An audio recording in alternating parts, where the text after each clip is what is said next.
Bismillahir Rahmanir Rahim. So we begin the third bait. يكلف سيف الدولة الجيش همه وقد عجزت عنه الجيوش الخضارم. The first word we're going to explain is يكلف, which is on باب التفعيل. كلف يكلف تكليفا. This is a map that I made of باب التفعيل. I realize you can't see anything. Don't worry, we're going to zoom in on the relevant portions in a second. So this map is primarily based on شرح الشافية للرضي الأسترابادي, which was the most authoritative work in علم الصرف. Probably still is, but maybe there's some modern work that has superseded it, but at least for centuries it was the most authoritative work on علم الصرف. And what I've done here is I've sort of hierarchically ordered the different meanings to show what meaning comes from what. That is theoretical and mostly from myself, although sometimes Al-Radi also makes his opinion known in that regard. And in particular, and I agree with Al-Radi on this, the entirety of Babu Tafa'ul is actually derivative from Babu Taf'il. So in green is Babu Taf'il and in blue is Babu Tafa'ul. And you can see every meaning of Babu Tafa'ul comes from some meaning in Babu Taf'il. So I've essentially hierarchically ordered those. Sometimes I disagree with Al-Radi, and usually in my notes here, that's why you can see long paragraphs. I'll tell you what Al-Radi said. Well, it's mostly for myself, really. This is like a self-reference. It's not something I've published or anything. But basically, he'll say something, and then I will explain why I disagree if I disagree, or if I agree, of course, I just put it in the correct sort of category. I don't know of anyone else that's done this, to be honest. So you're getting sort of unique content. And I've actually done this with every single bab of al-Mazid fihi. Probably this could be turned into, maybe like, to be honest, maybe like a master's thesis or something, if I really wanted to go through all of the past opinions of all the different ulama of sarf and, basically, categorize them, agree, disagree with them, sift through them. But this is sort of my own effort that I used, because what I found was that when you would go through the dictionary, if you go through Lisan al-Arab, you'll often find that they list al-Mujarrad, right? Al-Thulathi al-Mujarrad, and then they'll list maybe one or more of the ma'ani of al-Mazid fihi, and they will not distinguish between the two in terms of the meaning. And even though many of the ulama of lugha will say that any ziyada in the bunya means a ziyada fil ma'na, they will accept that qaida. But then when it comes to actual application, they will not actually precisely point out what the different connotation is between, fa'ala and fa'ala, or fa'ala and af'ala, right? They'll just say, oh, they're the same meaning and that's it. So I found that irritating, and I found that essentially, if you go to Lisan al-Arab, oftentimes you actually will not get a precise definition between two different meanings. They will conflate meanings. And so what I thought was that, okay, also Al-Fadl al-Samarra'i in his book Ma'ani al-Abniya, he doesn't go into the different meanings of the af'al at all, because he figured that that was a subject that the ulama of sarf had previously already sufficiently gone through, that he didn't need to go through it again. He thought that they had essentially had a shortcoming when it came to the ma'ani of the asma, but when it comes to ma'ani al-af'al, he thought that, okay, they've already done a good enough job.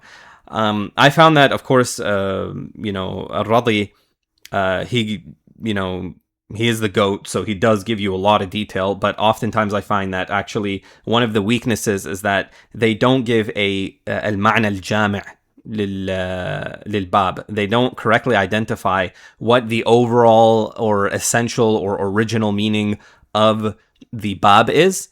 They simply just tell you al-ghalibu fihi, right? What is usually the most well-known usage of it, without actually tying in all of the different ma'ani in a hierarchical order, as I've done here in this chart. So I found that that was a weakness, and I found that this kind of like hierarchical ordering is something that Fadl al-Samarra'i often does in other places, not necessarily, but sometimes he does things like this. So I thought, okay, why don't I try and do my own effort? Of course, this isn't a final copy. There could be mistakes. Maybe it'll evolve as I, go forward. But in general, I think, I've done something that's at least workable as sort of a working hypothesis for us going forward in terms of the relation between the different meanings of the different babs of al-mazid fi. Like I said, I have a chart like this for every single bab, and inshallah you guys will find it useful. Once again, you can't get this content literally anywhere else. This is my own effort, and inshallah may Allah accept. Okay, so one quick note about babul taf'il. If I say, right, fa'ala, that's the way we normally write it, but ashadda, actually what it is this, right? If you were to try to read this, fa'ala, it's actually the phonetic spelling of this. Okay, so these two are actually equivalent. Hopefully that's clear. Now, once you understand this, you can now come here, which is al-ma'na al-jami' li bab al-taf'il. I've reduced all of the other meanings of bab al-taf'il. There's an essential core that carries through with all of the other meanings, okay? And it's based on essentially how you want to look at fa'ala. Do you want to look at it like this, or do you want to look at it like this? Okay, so if you look at it like this, I have a qa'ida here that's easy to memorize. Ash-shaddatu tadullu ala shidda, right? That the shadda is indicating severity. Okay, so in other words, when I'm doing the action, I'm doing it very severely or intensely. Okay, of course, both of these are for al-mazid. So maybe I should change this and just get rid of this, because the presumption here is, it's for al-mazid. The other one, if you want to look at it like this, okay, then notice what you have here is the repetition of the ayn, right? So here I have a qa'ida, تكرار الحرف يوحي بتكرار المعنى, okay, which means that the repetition of the harf in al-mazid fi, here I had ziyadatan, right, meaning while it's in mazid fi, but this would also occur to al-mazid fi, meaning that if I have, for example, farra, okay, so farra here is, you have the fa, ra, ra. So you have a repetition here, but the repetition over here, you have a shadda, for example. The shadda here does not necessarily indicate a shidda, okay, because it's from asl al-bunya. It's from the original huruf. So we're only talking in al-mazid here, okay, that ash-shaddatu tadullu ala shidda. And likewise, takrar al-harfi, the repetition of the harf, meaning the ayn and then the ayn again, yuhi connotes, yuhi bi takrar al-ma'na, it connotes a repetition in the meaning. Okay, so these are the two. This is the first meaning, and this is the second meaning of babu taf'il. And basically, one of these two meanings is present in every other usage of the bab, or both. And so that's what I've written here. So from fa'ala ash-shaddatu tadullu ala shidda, you get this idea of qualitative intensity. Okay, and from takrar al-harfi yuhi bi takrar al-fi'l, you get this idea of quality, or rather of quantitative intensity, you might say. Quantitative intensity, meaning it occurs many times. Okay, so that's a kind of quote-unquote quantitative intensity. Whereas a qualitative intensity could happen one time, but just with very, very, very hard severity. Okay? Or it could be both. So, does anyone back up my opinion from the ulama? Yes, actually. So, if you say غَلَّقْتُ الْأَبْوَابِ, I locked or closed the doors, the verb being with Tashdeed to denote multiplicity of objects. So that's this one. Okay? And it is to denote muchness of the action or intensiveness. Okay, so muchness of the action is once again here, meaning the action is occurring many times, or intensiveness. That's this one right here. Okay? For one says, this is backwards just because of the formatting. Sometimes it messes up and I couldn't correct it. It says غلق الباب. Let me just actually clear this. Sorry, apologies. It's غلق الباب. Okay, so here you had غلقت الأبواب. Here you have غلق الباب, meaning a single door. Okay, a chaste phrase. That means it's like sound is fasih, right? Al-Isfahani says غلقت signifies I locked or closed, i.e. the same thing as أغلقت, but actually there's a difference I'll get to in a second. I locked or closed many doors or a single door several times. So many doors or a single door several times, those are both this meaning here. Okay? Meaning the action is occurring multiple times regardless of whether it's the same object or multiple objects. Okay? Or a single door, this phrase, غلقت الباب or غلق الباب, a single door well or thoroughly. Okay, so that's this one here. So you can see that Al-Isfahani is agreeing that it could be this one or this one. Okay. And what I'm sort of adding to that is actually it can also be both simultaneously. Meaning if I say غلقت الباب, it could mean that I locked a single door several times well and like thoroughly. Does that make sense? That actually both can be present in a single usage. It doesn't have to be one or the other. Okay, so if you understand everything that I've mentioned here, so now we can follow the chart.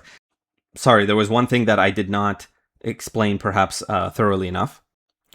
This قاعدة الشدة تدل على الشدة, you can take that كيفية or كمية. So this قاعدة alone would cover both cases. But in order to clarify as well, I thought it would be helpful to draw out the bunya here with the repetition of the ayn so that you could get the second قاعدة, which is specific to this one. Okay?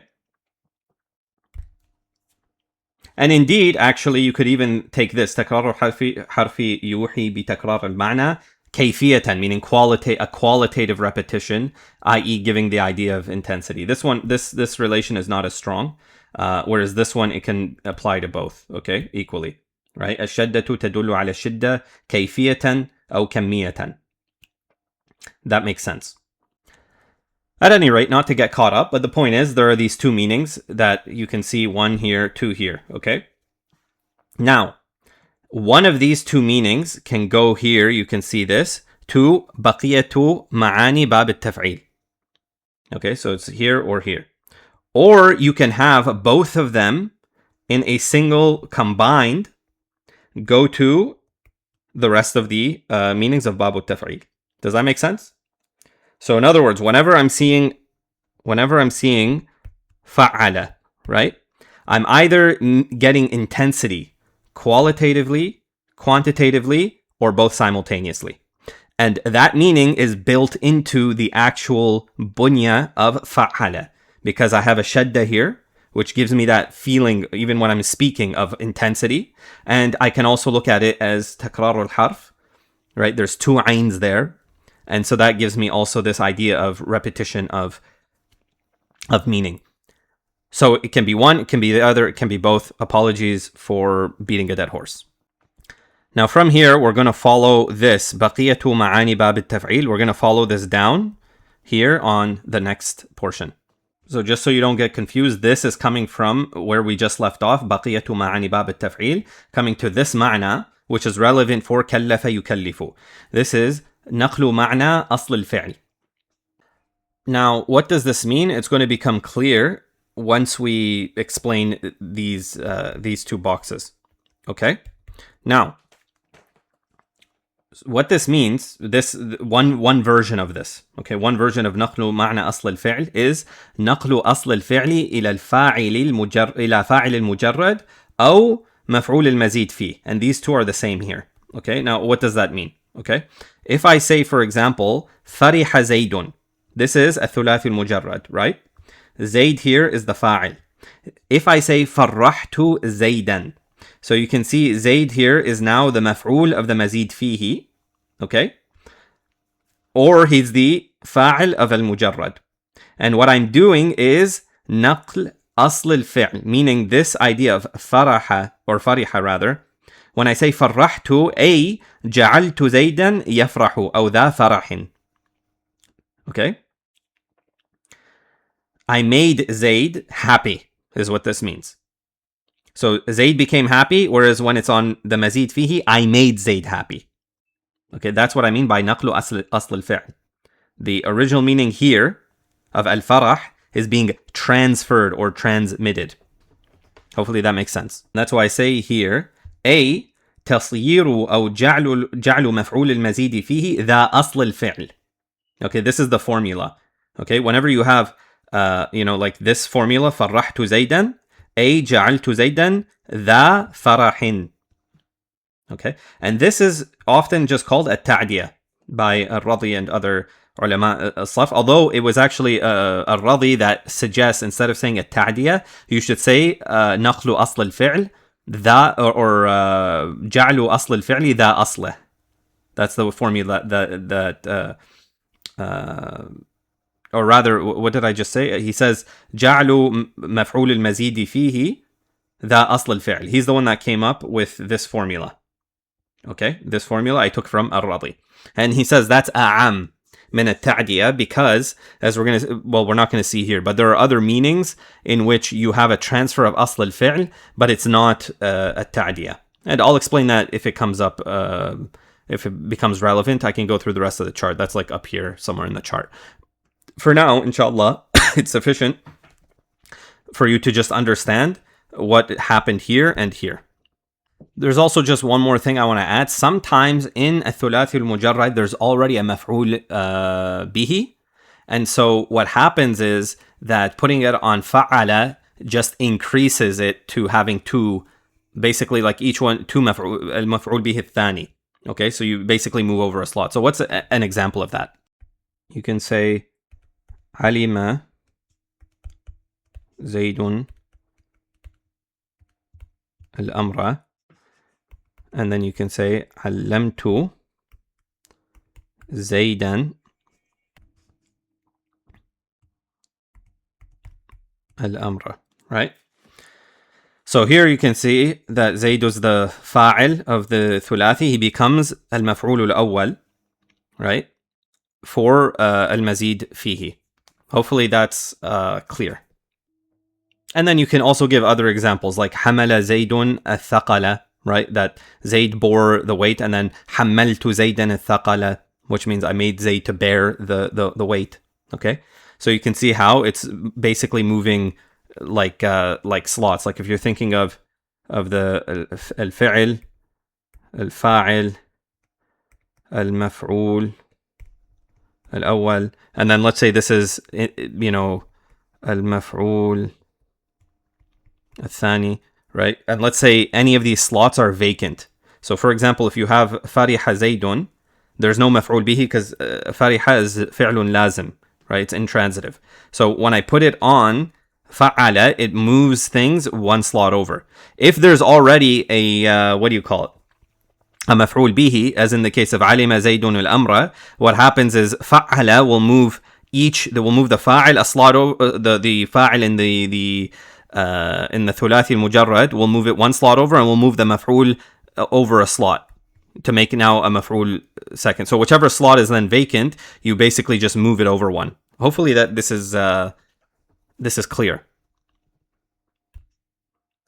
This idea of moving over to the vacant slot, and that farraha basically moves everything over one vacant slot. Hopefully that's clear. If it's not, let me know in the comments, inshallah. Okay. Now that we've cleared all of that, let us just move on to kallafa. So, right, kallafa zaydun amran al-amra. Okay. A, using our formula, what does it mean? A, ja'alahu, A, jala'a zaydun amran ذا kulfa. And what is a kulfa? This is a difficulty or inconvenience. I think I spelled that wrong, whatever. An inconvenience that is imposed. Okay, and that could be by oneself, meaning you impose it on yourself, or by another. Okay, and it becomes, such that, this is a continue here, impose, such that it becomes a duty or obligation. Okay. Now, when you put it on fa'ala, you also get, if you recall, that qa'ida, right? Ashaddatu tadullu ala shidda. Meaning now that you are either imposing many responsibilities or a single responsibility, but with intensity. Okay? And it could be both. But typically, because whether it's one or many will depend on, right? The maf'ul. Is the maf'ul itself plural? Right? كلف زيد عمرا الأمور, or is it al-amr? Right? But effectively here, it's actually talking in terms of qualitatively, right? Kayfiyatan, not kamiyatan. It's not saying that you excessively or repeatedly impose the responsibility. Generally speaking, the understanding that comes to mind is that you are making somebody have a responsibility. You're tasking them with an obligation with intensity. That's effectively what it means. So inshallah, if this is clear, we can move on. Okay, so يكلف سيف الدولة. What does safe mean? Safe means a sword. And as for, I'm going to do this here. Dawla. Okay, what does dawla mean? It basically means a turn, which becomes generally a change, which then comes to mean a vicissitude of time or of fortune. So this is like this idea of, this Latin idea of, fortuna, right? Like this idea of, the wheel of fortune, that, one day you're up here and then the wheel of fortune turns and you're down here and the person that was down here comes up here. Okay, this is this idea that's in this word, dawla. Okay, a turn, a change, a vicissitude of time or fortune. In this kind of very much commensurate with this idea of fortuna in the Latin tradition. Okay, and so from here, basically means a vicissitude of time or fortune from unfortunate or evil, right? Evil state, an evil state. By evil state, I don't mean the person's evil, but just, bad, their life's miserable, whatever, a miserable state, evil state, to a good or happy state. Okay? Now, this then comes to be the word for a dynasty. Okay? A dynasty or state. Why? Because what it means is the ruling family started down here. Now they've come to power. It's their turn. But eventually the wheel of time and of fortune will turn and they will be deposed eventually. So it's actually a very deep philosophy in such a word. It's essentially saying these are this dawla, this dynasty or state, the ruling family there, it's their time to rule. Fortune has smiled upon them. Destiny has been kind to them. It's their time for now. But eventually there's going to be another time and someone else will come to power. And after that person, another person will come to power. And after that, another person will come. So it's this idea of destiny, of fortune constantly turning. And one day you're a prince, another day you're a pauper. But for now, these are the people upon whom they're on the top of the wheel of fortune. They have the good state, the good condition. So subhanAllah, sometimes there are words in Arabic, really you need like a whole paragraph to like explain the depth of them. So hopefully you guys enjoyed that. The next word, you would say jasha al-qidru أو الماء يجيش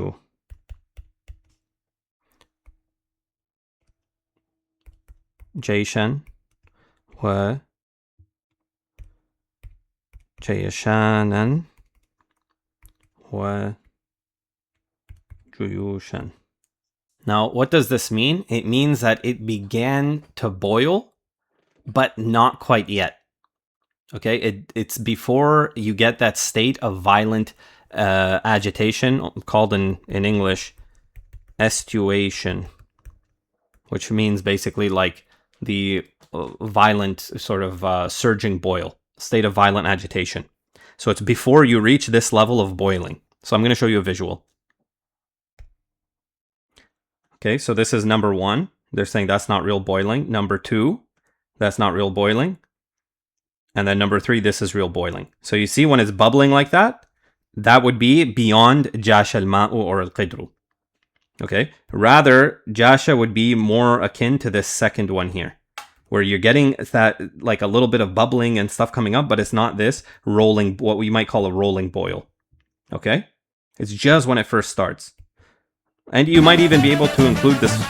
You might even be able to include this first example as jasha, but the second one is more clear. Okay, but there's not enough like sort of activity for you to say, you know, jasha al-qidru or al-ma'u. So here's another video to clarify. Right, what we're doing here is explaining the difference between boiling water and simmering water. This one here, this pot here is full of boiling water. See the way that the bubbles are rolling up to the top and the surface of the water is completely moving all the time. That's what we call boiling. This, you can see the surface of the water is quite flat, and there's some bubbles tickling up around the edge. So it's boiling, but only just. So this is what we would say jasha al-ma' or jasha al-qidru. Well, that's what I would call simmering. So it's simmering water. So that's rolling boil, boiling, that's simmering. Now, you can also say jash al-bahru, and that would be this. So jash al-bahru means that the sea, the waves, start kind of coming up such that the sea becomes unnavigable. So imagine you're in like a wooden ship right now and you're seeing, see, this isn't like the full huge waves that are like, you know, coming and crashing your ship and flipping you overboard, right? But it's wavy enough here that you're seeing that you can now no longer navigate this sea or this ocean. You get it? So can you guys see the analogy between the level of the waves here, which is not so big that it's like, you know, coming over and smashing your ship completely, but it's enough that you can now no longer navigate in the same way that the water was not a rolling boil, but it was this bubbling. And then you could also say al-wadi, right, the valley, and that would be this. So you can see here with the water, the way it's moving, there's this overflowing of the valley such that the waves are kind of coming up like this. Again, it's not a huge tidal wave, but it's this activity of the water that you can see here, such that it's rising high and it's kind of coming up in the same way that we mentioned before with the other two examples. Here's another example where you have a water spout or a mizab. Okay, and it's pouring forth with water. So this would also say, you know, like jash al-mizab, for example. So this idea of jash al-mizab will then come to jashat al-ain. Okay, so this is overflowing of tears. So you can see the analogy here between the way the water spout kind of pushes out water as well as the overflowing of the tears that come out, and the relation between that, between the original kind of meaning that we were mentioning, jash al-ma' or jash al-qidr. From here you get more generalized meanings like jash al-farasu, and that means when he becomes kind of reared or excited. So we're going to see an example of that here. Okay, so let's see an example. Right now, here. She's gonna argue with it. Yeah, you got your hands full here. So you see that action right there, right, where she's getting like uppity. Okay, so it's similar to this idea of the water boiling. It's not a full-on, you know, violent throw. Like the water's not a full-on boil, but it's this, you know, kind of uppity movement. It's those bubbles that are like coming up. The more control we have, the better we feel, but the worse they feel. This is like Very different so far. So you see that? This action right here? Right? It's not a full-on violent throw. No one's getting hurt, but she's uppity. Okay, so that's sort of the idea of jasha, or I don't know if it's a shi'r or he, but whatever. You know, jasha al-faras or jasha al-hisan. Now, this next clip I want you to pay close attention to because I'm going to revisit it later. So here you can see this horse. It looks like maybe a younger horse. And you can see how it's jumping around. So there you could also use the word jasha al-farasu to describe that. Okay, that inner excitement. And then as a result, that kind of, you know, jumping up and down as a result of the excitement. Let's just watch that one more time so you can see. So you can see this bubbly movement up and down like the water. Now you also have this other usage, jashat nafsuhu. Okay. Now what does that mean? It means that his stomach or his soul, like inwardly, he feels like a heaving and becoming agitated essentially by nausea and wanting to vomit as a result.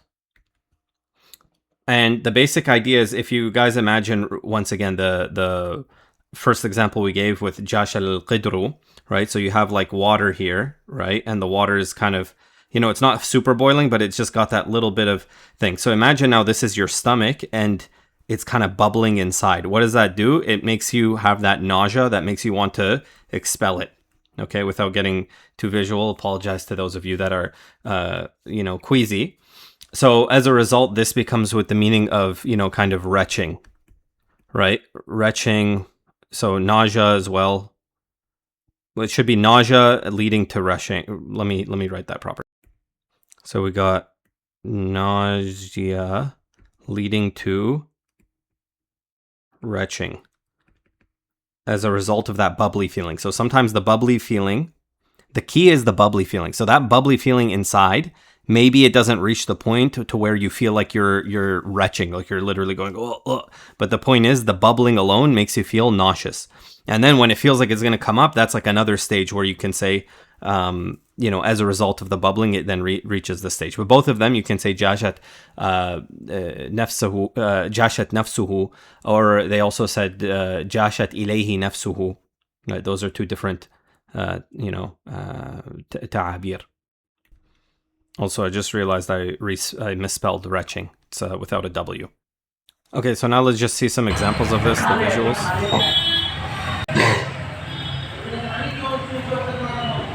Okay, you hear that? That is not the dog barking. It's him sort of hurling. Okay, so you could say, you know, jashat nafsul kalb. I don't know if they consider, I actually don't know if the Arabs would consider the kalb to have a nafs, actually. I'm not sure about that.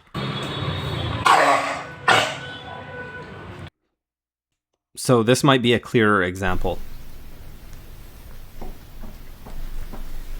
Now pay attention here to the center of the cat closely. See how it's moving up and down?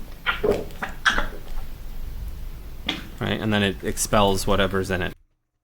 So that sort of up and down, you know, bubbly movement is also part of, you could say, jashat nafsuhu, right? So I am going to have to also mention now a different usage of jashat nafsuhu. So before I said it was nausea and vomiting, but now the core of it, as I mentioned before, is that idea of inwardly, like in your stomach, in your gut, whatever. This idea of that, you know, your bubbling stomach fluid. Now generalize that to any time in your abdomen. So let's say this is you. You're a stick man. Okay, anytime in here you feel a disturbance in your soul, in your heart, there's this fluttering, there's that bubbling that's occurring, this can now be jashat nafsuhu. So what are the other, or like I said, the other ta'bir is jashat ilayhi nafsuhu. So what is another example of that? It's not just feeling nausea or retching or heaving or vomiting, but rather it can also be by reason of grief, Could be fear, anxiety, right? There can be multiple different reasons why you're going to get that inner اضطراب, that inner queasiness, uneasiness. Okay? Hopefully that is queasiness or uneasiness that comes here as a result of not just nausea. Hopefully that's clear. Look at an example of that. Arms. I'd like to work in more to... I'm a little bit nervous, but that's okay.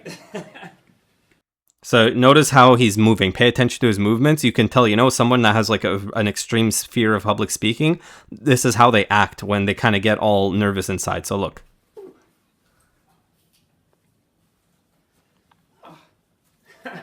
Just breathe. Yeah. No pressure. No pressure whatsoever. Okay. So you guys see that? That's, you can tell inside he's like feeling that panic. And just to clarify a point, in this clip, you can see sort of the physical symptoms of that.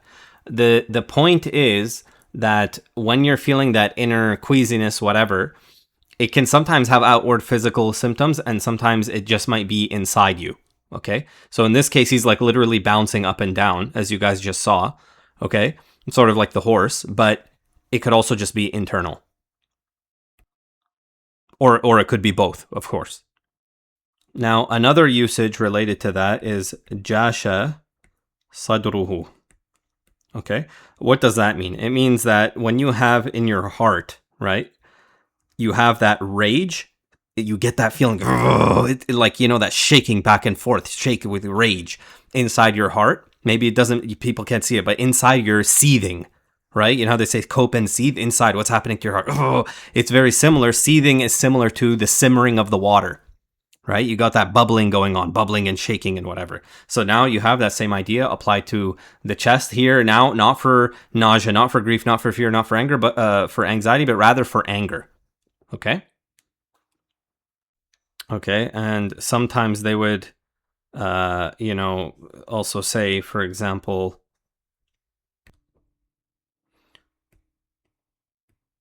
صدره يجيش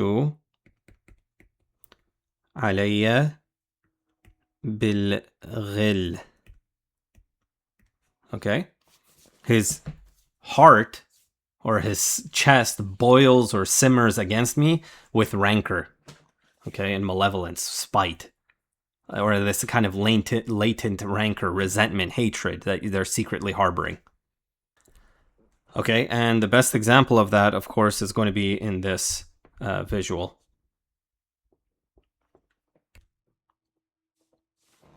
Okay, let's watch it. Für einen Angriff massieren.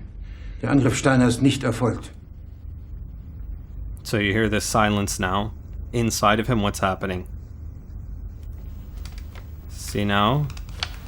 The shaking here? His heart is just filled with rage. He's like, oh. And anxiety, you know. Es bleiben im Raum Keitel, Jodl, Krebs und Burgdorf. And then we can just skip ahead. So, you know, he's full on raging at this point. Probably many of you have seen this kind of scene. Right? So the main thing is that moment when, you know, you could see him like shaking with rage right before he's about to explode and like start yelling at them. That's what they would mean when they would say, you know, jasha sadruhu.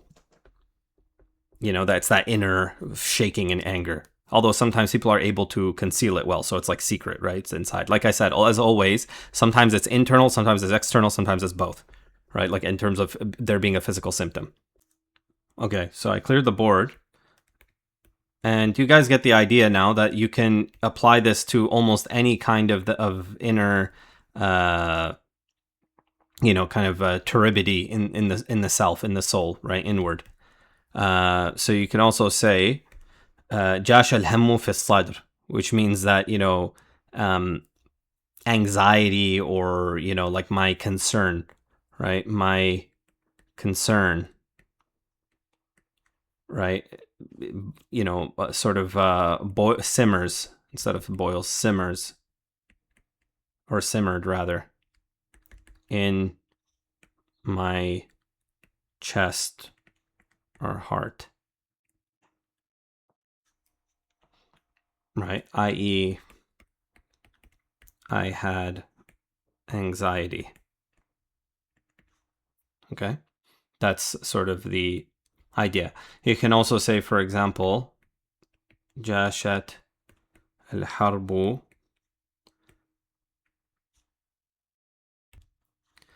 baynahum. Okay, that war boiled or simmered or raged between them.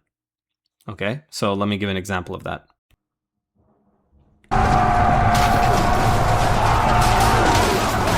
Okay, now I want you to pay very close attention to the heads of the soldiers, especially the cavalry that are coming in. Just look at when they're charging.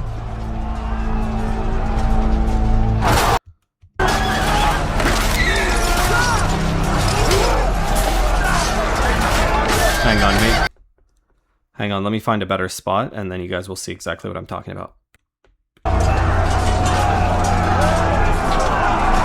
Do you guys see the movement of the soldiers there? Now, what does that remind you of, this visual? Okay. And the cavalry charging in, and you seeing, the way that they're moving once again, like here. Okay, what does that remind you of? That resembles the boiling of water, the simmering of water. You guys see that?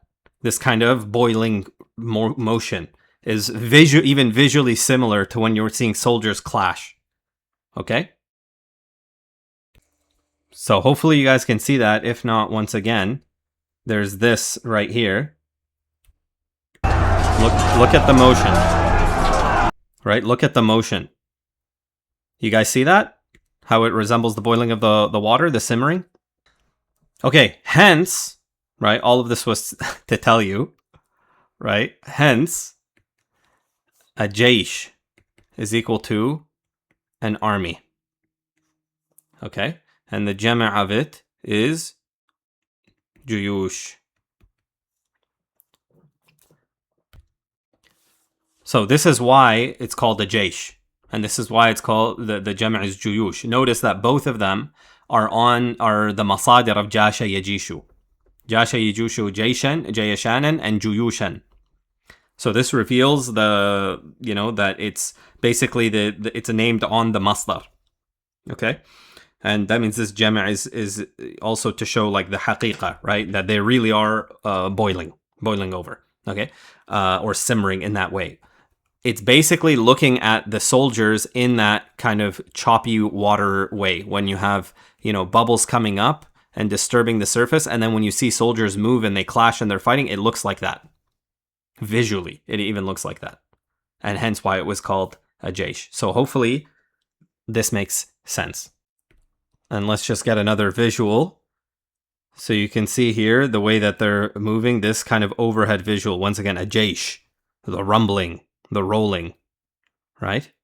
Here they're still right now because they're not moving, but when they're marching or they're attacking, then you're going to see that kind of, rolling over that we're talking about. Okay? Here's just another cool visual for you guys. Right? So you can see now, once again, this idea of simmering over, jasha yajishu. So this is the jaysh, right? These are juyush. Jashat al-harbu baynahum. Now, I wanted to mention also here, as sort of an addendum here, the following verse that's just mentioned in the Lane lexicon. So describing a woman, the poet says, قامت تبدى لك في جيشانها. Okay? And this jayshan, the sukun there is للوزن. Okay? But it should be جيشانها. Okay? So قامت تبدى لك في جيشانها. But here it's جيشانها just for the wazn. Now what does Lane translate this as? Okay? She arose showing herself to thee in her strength and youth. تبدى being for تتبدى. Okay, so it should be قامت تتبدى لك في جيشانها على الأصل. But for the sake of the wazn and so on, he changed this to a sukun, and of course his ja is always to do the mudari' of تفعل into instead of يتفعل, you can just say تفعلوا, right? Now, that's neither here nor there. I just want to focus in here on his translation of جيشانها. He translates it here is in her strength, in her strength and youth. Okay. Now here's a question. Does Jayshan or Jayashan rather mean strength and youth? Okay. She arose showing herself to thee in her strength and youth. Is that actually what's meant here? Now that you guys have seen all the different usages of this word, can you now bring to mind visually what the poet is actually trying to say here? Okay. Do you guys remember that horse that I told you to pay attention to? The horse that was really excited about the ball, that was, kind of going up and down and is so happy and whatever, is bubbly. You know, someone that you describe as having like a bubbly personality? This is what he's trying to describe here. Is a woman who is coming up, right? Who's in the peak of her, kind of bubbliness internally. She's very, kind of ha ha ha and laughy, and she's she has movement and she has life to her. She's vigorous. She has, as we say, like a bubbly personality. Okay, so if you can put together that image of the horse, that she came and showed herself in that kind of like being very bubbly and being very happy and being very, active and so on. That's what he's describing here. Okay. And so you can see here the paucity of the translation when it just says her strength and youth. It doesn't at all capture what it's trying to get at, which is this, this movement, right? This bubbly movement that's occurring that we showed in all of the different occurrences of this word previously. So inshallah, you can see how much more like seductive this description is that the poet makes, and how beautiful it is. Versus if you just say her strength and youth, that doesn't really mean anything. Okay? So inshallah, you can see like the difference, and how it's only when you understand the total semantic range of Jayashan, you understand what he's getting at here, that she's moving like that horse with the ball when she's excited and so on. Okay, she's happy, she's excited. So hopefully sorry to beat a dead horse, but inshallah I was able to describe that for you guys well, or you guys see sort of in the end how much richer you see the vocabulary of something like this. Even though this is a bit of an aside from the poem.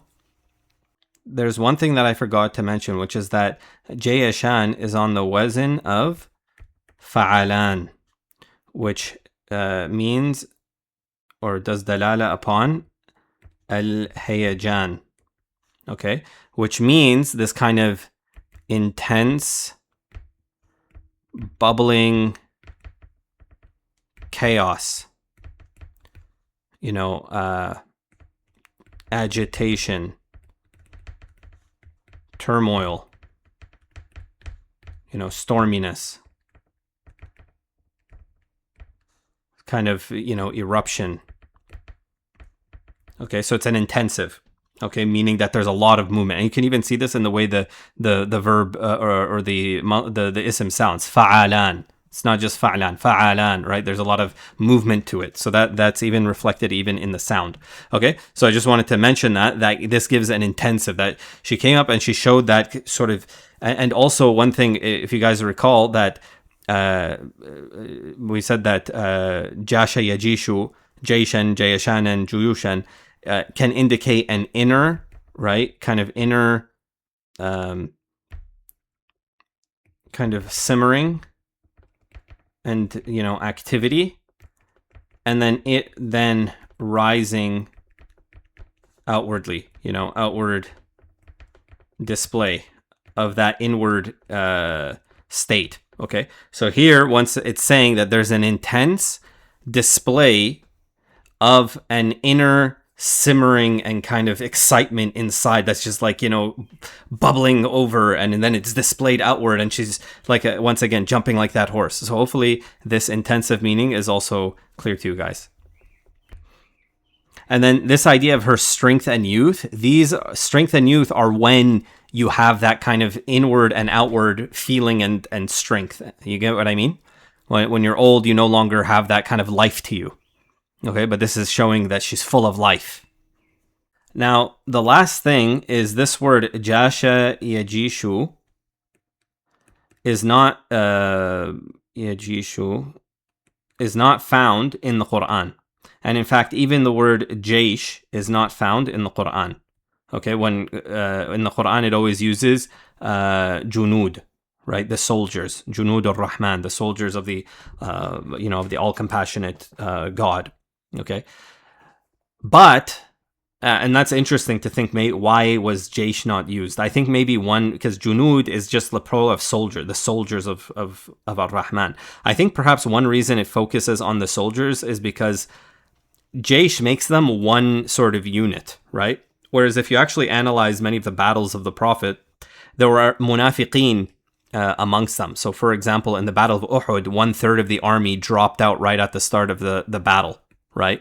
So likewise, in the Battle of Hunain, there was this retreat. So there was this problem where sometimes within the jaish, there would be munafiqeen. So perhaps that's maybe one reason why this word is not used. Another reason is maybe jaish requires a bigger army, whereas especially at the beginning, many of the battles were actually fought with not too many soldiers. You'd have maybe just a couple hundred soldiers in the battle, right? So that could be another reason. However, despite the fact that this word does not appear in the Quran, it does appear in the Hadith, and that's what I'm going to show you next, because I didn't want you to think that I took you down this entire thing and there's very little fa'idah at the end for like a word that's not used that much. I could have just told you jaish means army and that's it, but I want to show you that there's an actual fa'idah here. So I want you to pause the video and try to read all of these different hadiths and to see whether or not you can understand what jasha yajishu means in each of them. So inshallah, pause the video and try to take a crack at it yourself. And so now if you've unpaused, I'm going to now go through them with you. وَمِنْهُ حَدِيثُ الْإِسْتِسْقَاء. So this is for a dua for seeking rain, okay? Like seeking for thirst, literally for thirst to be quenched, right? From saqa, right? So it's a dua for this, okay? And it's mentioned now. So it mentions وَمَا يَنْزِلُ حَتَّى يَجِيشَ كُلُّ مِيزَابٍ, okay? أي يتدفق الميزاب ويجري بالماء, okay? So the huwa here is going, for both of these, is going to the mizab, which is the spout, if you remember, the water spout that I mentioned earlier. If you guys remember that visual I showed you of the water spout with the water kind of shooting out of it. Okay, that's what it's basically saying here, that the rain should not fall until it's so much that, basically that it will, it will spout out, come out of every water spout like that with force. And then he mentions also the hadith, ستكون فتنة لا يهدأ منها جانب إلا جاش منها جانب أي فار وارتفع. So what he's saying is that there's going to be a fitna. Sometimes, like, when you have like a blanket with an air pocket, okay, with an air pocket. When you press on the air pocket, what happens? The air comes up here, okay? So you press on one side, the other side comes up. You then press on this side, the other side comes up. You guys get that? So that idea of one side coming up, like the boiling of water or the simmering of water, is basically what it's talking about here. When it says jasha janib, it's not just saying that, okay, you push one side, the other side comes up, but the other side comes up with some like violence or turpidity. Okay, you guys get what I'm saying? So it's sort of like those, once again, that visual of the choppy waves of the boiling water. One side you calm down, the other side boils up like that. Okay. ومنه حديث علي رضي الله عنه في صفة النبي. When he says في صفة النبي, this is a masdar. He means في وصف النبي. Okay. في وصف النبي. Okay. Meaning a hadith of Ali رضي الله عنه in describing the Prophet sallallahu alaihi wasallam. Okay. He describes him as دامغ جيشات الأباطيل. Okay, what does damir mean? Damir means to stamp, basically, to stamp. Like, like yeah, I don't want to use a modern example, but to use a modern example, you know, like those industrial presses where like they come and like the thing goes, you have like a, you know, a conveyor belt, and then this thing comes down and is like, boof, boof, you know, that's sort of the idea of damigh, is you're stamping or pressing down on something very hard. Okay, so therefore, what does the hadith mean again? If you didn't know what this word meant and you tried reading it before, pause again and see if you can figure it out.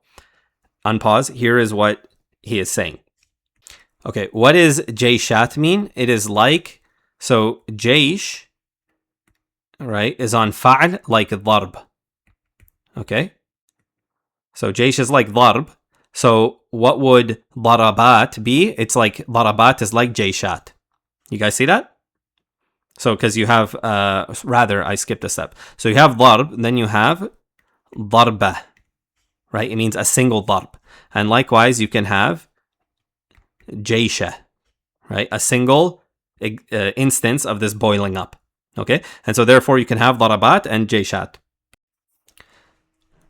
And abatil, of course, is the jama' of batil, which means invalid or false, invalid opinions, false opinions, falsehoods, and so on. Okay, so what does this mean? Damighu jayshat al-abatil. It means that the Prophet would stamp out, and damigh here is ism fa'il, so it's litakrar wa tajaddud. He's constantly stamping out the different boiling ups of falsehood. Okay, so the example he's giving is basically like if you've ever seen whack-a-mole. What happens? You hit one mole and then it goes down, and what happens? The other one comes up, and then you hit that one and then another one comes up. So he's comparing the opinions, the batil opinions, the false opinions, like these bubbles that come up in simmering water. Okay, every 2 seconds there's a different one that comes up, and then the Prophet is what? Stamping each one out. This one comes out, it gets stamped out. This one comes up, it gets stamped out. This one comes up, it gets stamped out. The next one comes up, it gets stamped out. You guys get it? Like whack-a-mole.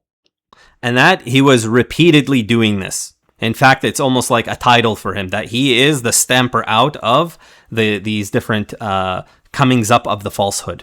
Okay, the coming to the surface of the falsehood.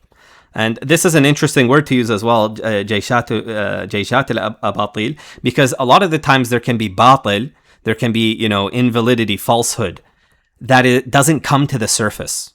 Okay, just thoughts people have, opinions people have, just different views that are false. But the point is that when they come to the surface, like that boiling water, that's when they get stamped out by the Prophet. You see? So the point is, this word jayshat almost like replicates that idea of, like, you know, the batil starting from the inside of, you know, someone's heart and then eventually making its way to the surface of their mouth into society and so on. Okay, and then he mentions another hadith. This is from something that a Sahabi said. He says, وَكَأَنَّ نَفْسِي جَاشَتْ أي ارتاعت وخافت. Okay. So here, nafsi jashat comes with the meaning of being scared, which we covered earlier as well. That internally, right? The internal bubbling. Okay. Okay, and then it also mentions وَمِنْهُ الْحَدِيثُ جَاءُوا بِلَحْمٍ فَتَجَيَّشَتْ أَنْفُسْ أَصْحَابِهِ مِنْهُ. Okay. So I don't know exactly who he's referring to. It's referring to someone. Okay. And so basically a group of people came with meat. So their souls had this tajayyashat, meaning it you know, became in that bubbly, their insides became bubbly in that manner, right? Okay, فَتَجَيَّشَتْ أَنفُسْ أَصْحَابِهِ مِنْهُ أي من اللحم. This goes back to al-lahm. Okay, so you know, some people came with some meat, and then as a result, the companions of this person, maybe with the companions of the Prophet, or maybe it's talking about someone else, I don't know the context of this, but whoever else was there, they basically became sick to their stomach from that meat, because maybe it was like rotten meat or something. Okay, and then it says a ghathat وهو من الارتفاع. Okay, meaning jasha, or you know, tajayyasha here is from this idea of coming up, of rising up. As for ghathat, the Arabs will say ghathat al-nafsu taghthi ghathyan and ghathayanan. Okay, and what that means is basically to become affected with nausea and queasiness, for your stomach to like heave. Okay, and occasionally, sometimes that results, that kind of nausea also occasions vomiting itself. Okay, so أي غثت وهو من الارتفاع كأنما في بطونهم ارتفع. So it's as if what was in their stomachs came up إلى حلوقهم, to their mouths, فحصل الغثي. Okay, so that this kind of heaving occurred. So it's like what, they saw the meat and they're like, ooh, that, ooh, Anyway, this is a bit of a long detour away from the poem, when I could have just told you Jaysh means army, but I went down this rabbit hole. I'm taking you guys with me, or I took you guys with me. Many of you guys in the comments have said you like when I go down these rabbit holes, so inshallah you found use of it. And one of the benefits I just want you guys to ponder for a moment is that, if you were to just look at the commentary here of them explaining what yajishu means in each context, you don't actually see a relation between them. It's only after, when I showed you all those visuals and I kind of wrapped it all together, that you can now understand that central meaning of the water simmering or boiling in the pot, and how it then encompasses all the other meanings in that kind of central meaning, so that you get an idea of the core as well as the semantic range. And the good thing about that is that now in the future, whenever you find something from this root, you will relate it back to this core automatically, subconsciously. And in the future, I don't expect you, to have memorized every single usage that I just gave here. But the point is, in the future, when you're reading a book of Hadith and this word comes up, maybe there's, you have to look it up in the dictionary. Maybe there's a footnote which will say something like this, right? We'll give an explanation like, whatever, كأن نفسي جاشت أي ارتاعت وخافت, right? So you'll see this, but the point is, you'll be wondering, well, what's the difference between being scared and nafsi jashat, right? If you didn't have any other context, you'd be wondering, okay, well, what's the difference exactly between them? But now that you understand the semantic range, when you then see in the dictionary a definition like this, or you see in a footnote someone just making a quick note of what this phrase means, as long as you remember that core, it will immediately click back to you and be like, oh, I get it now. I get the relation between the core, the semantic core, and this usage. Okay, so that's sort of what I'm trying to build, is for every single root word, for you to get this semantic core, as well as to at least once have explored the semantic range, so that later on in the future, anytime you see that root happening again, you will automatically understand what is meant by it, and the relation between the words, and having that full three-dimensional picture, like in that verse of poetry that I showed you. All right. About, instead of it just being, oh, she was strong and youthful. No, it's this whole visual package that you connote with it. Hopefully that makes sense, inshallah. And also, one thing I forgot to mention, that's also why I try to show you guys so many visuals, because those visuals will tend to stick and anchor in your mind, so that you'll never really forget the word, or if you do, once again, you'll have that sort of visual flashback where you'll be able to grab onto that, or it will transmit that core meaning. So inshallah, you guys find that useful. That's basically what I'm planning to do going forward with, most of the words that we encounter. If that's what you guys are on board with, then great. If not, I can shorten it. But from the feedback I've gotten previously, you guys like when I go into this kind of depth. So inshallah, you enjoyed it. Okay, so our next word, يكلف سيف الدولة الجيش همه. What does hem mean?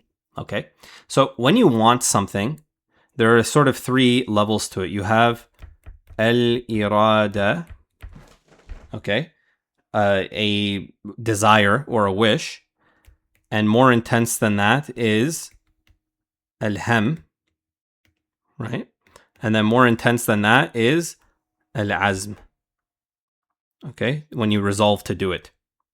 Okay, so hem is over here, in between just merely wishing something and in between resolving to do something. You can say hamma ash-shay'a or bish-shay'i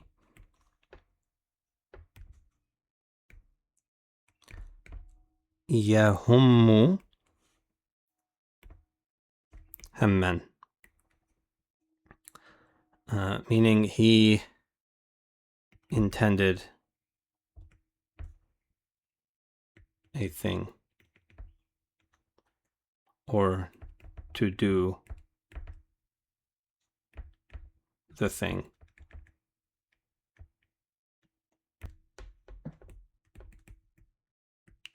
Without yet doing it. Okay, so this is before the action is complete, but you have now that intention, like you're really going to do it. They would also say hamma bihi fi nafsihi. Okay, that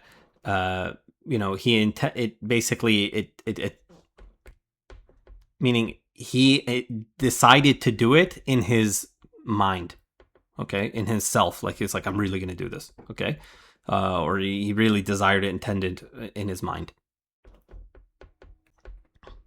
Okay, and then you have other usages like hamma bil buka,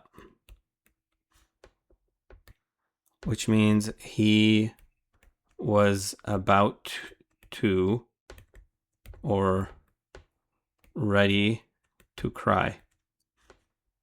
Because I know somewhere deep down in my heart, I still love you.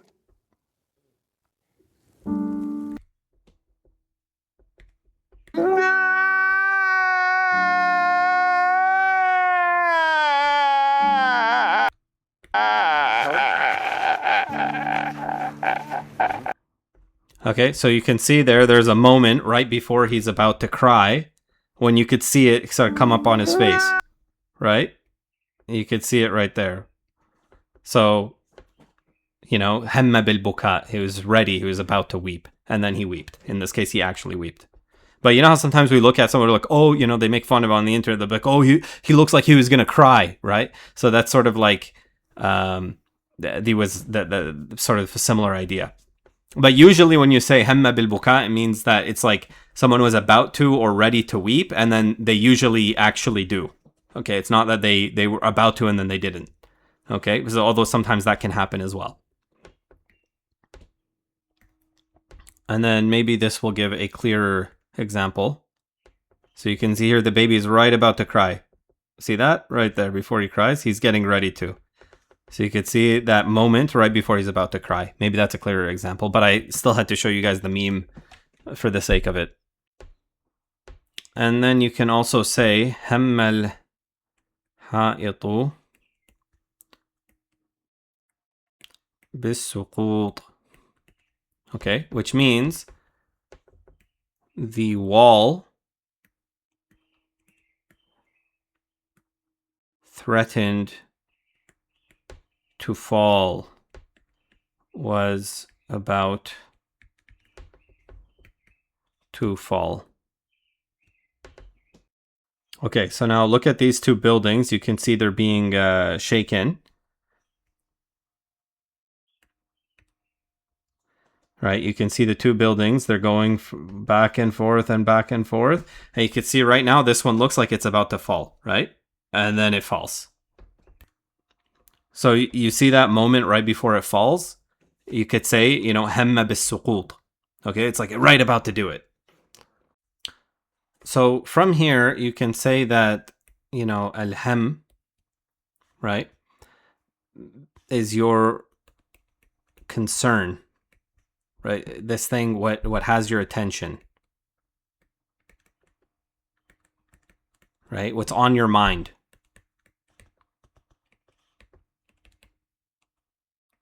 Okay, and what has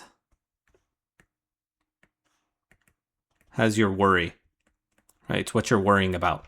It then gets generalized from this idea of like, I'm right about to do something, to now, this more generalized idea of your concern, your attention, what you want done, what's on your mind, what's bothering you. And from here, the Arabs would say, hammuhu batnuhu. Right? That his object of care or of anxiety is only his belly, right? What he cares about, what concerns him, is only his belly. And they would also say, for example, لا هم له إلا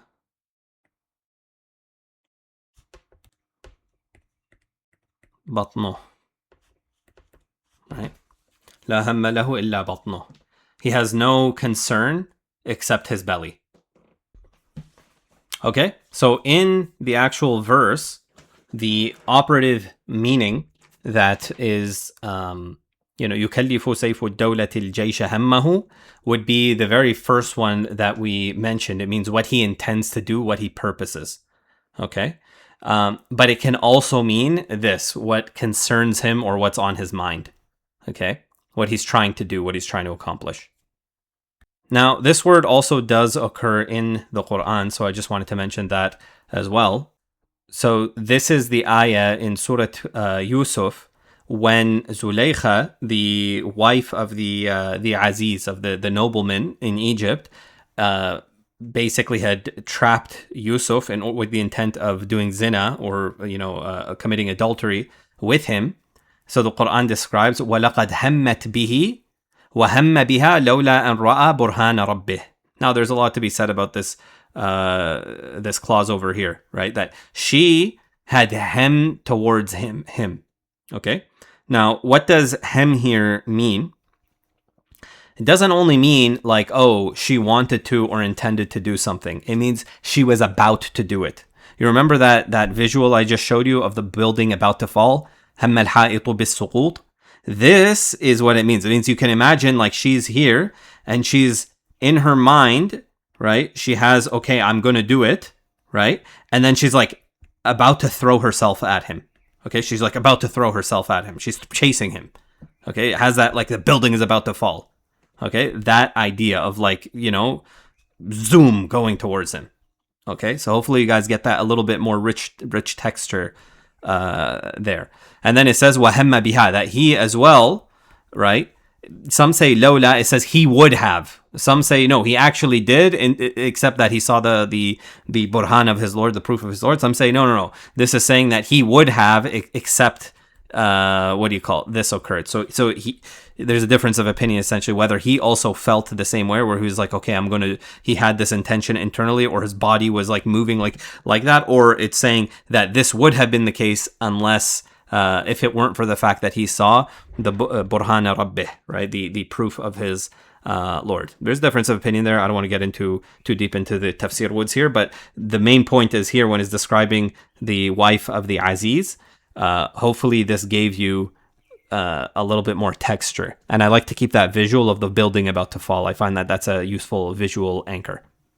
Okay, so the next word, right, ajaza, يعجز, عجزا. So this signifies becoming behind.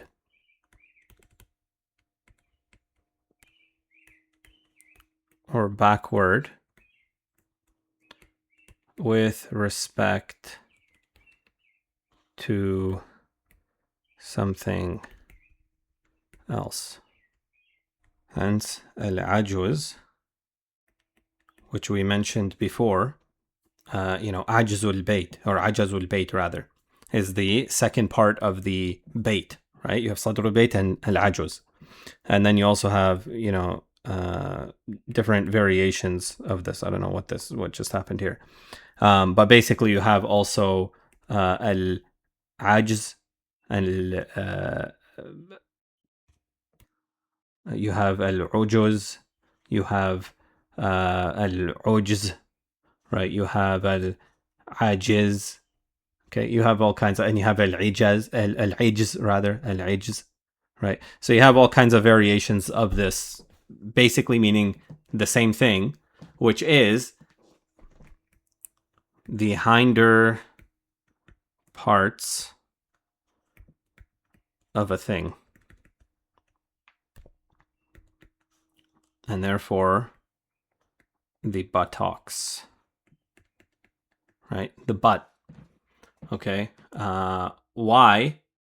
Because that is what is behind or back with respect to the thing, right? Would be its but. So this, basically, right?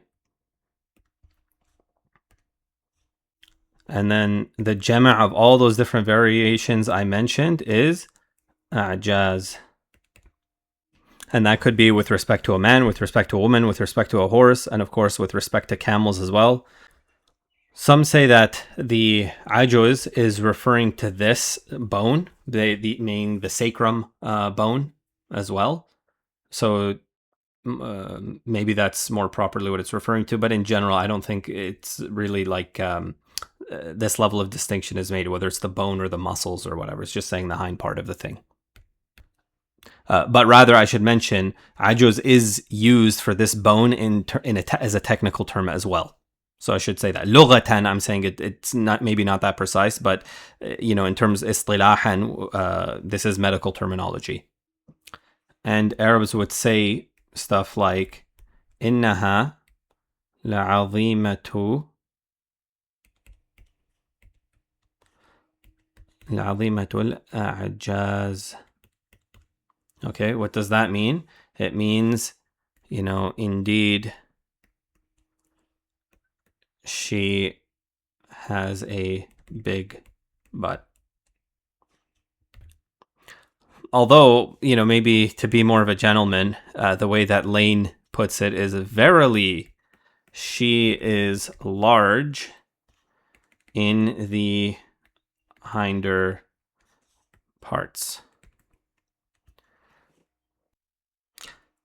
So, obviously this is like in more vernacular and it's more kind of rude. This is more, you sound like an English gentleman saying essentially the same thing. You also have this usage of jazu nakhlin. Okay. Jazu nakhlin. Okay. Which means the trunks, hinder, because that's the hinder part of palm trees. Now, how is the trunk the hinder part? Because if you take the ground and then here is the palm tree, so you're looking at this as the top, and so if this is your point of reference, this is going to be the hind part with respect to that. Hopefully that makes sense. Now, this phrase actually occurs in the Quran. I'll write that for you. Here we have a visual of a'jazu nakhlin. الرحمن الرحيم إنا أرسلنا عليهم ريحا صرصرا في يوم نحس مستمر.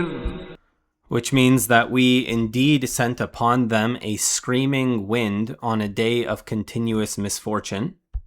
تنزع الناس كأنهم أعجاز نخل منقعر.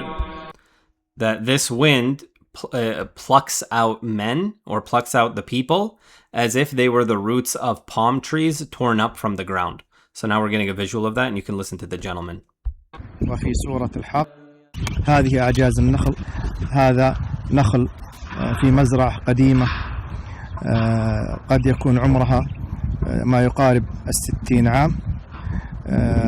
هذه الأعجاز هي الجذوع بعد أن تنشف وتيبس تتحطم وتتكسر وتكون خالية بالية.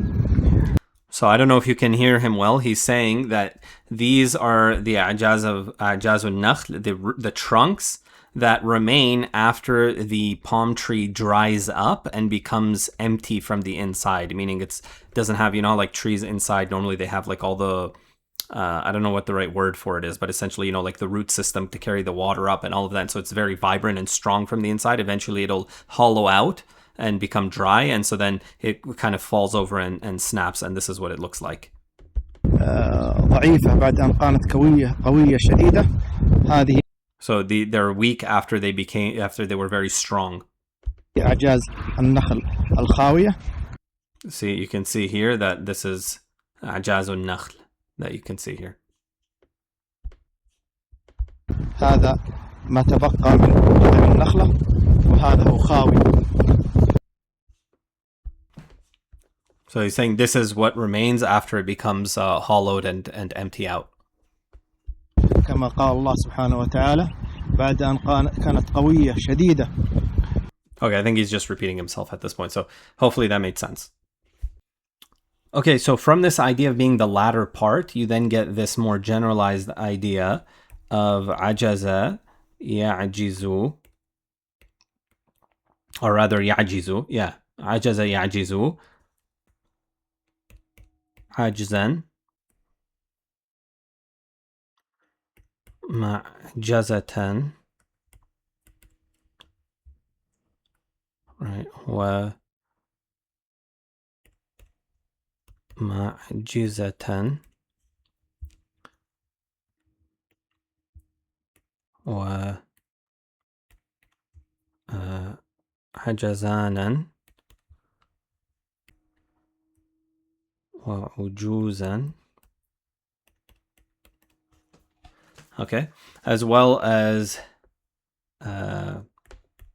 عجزة, rather, sorry, عجز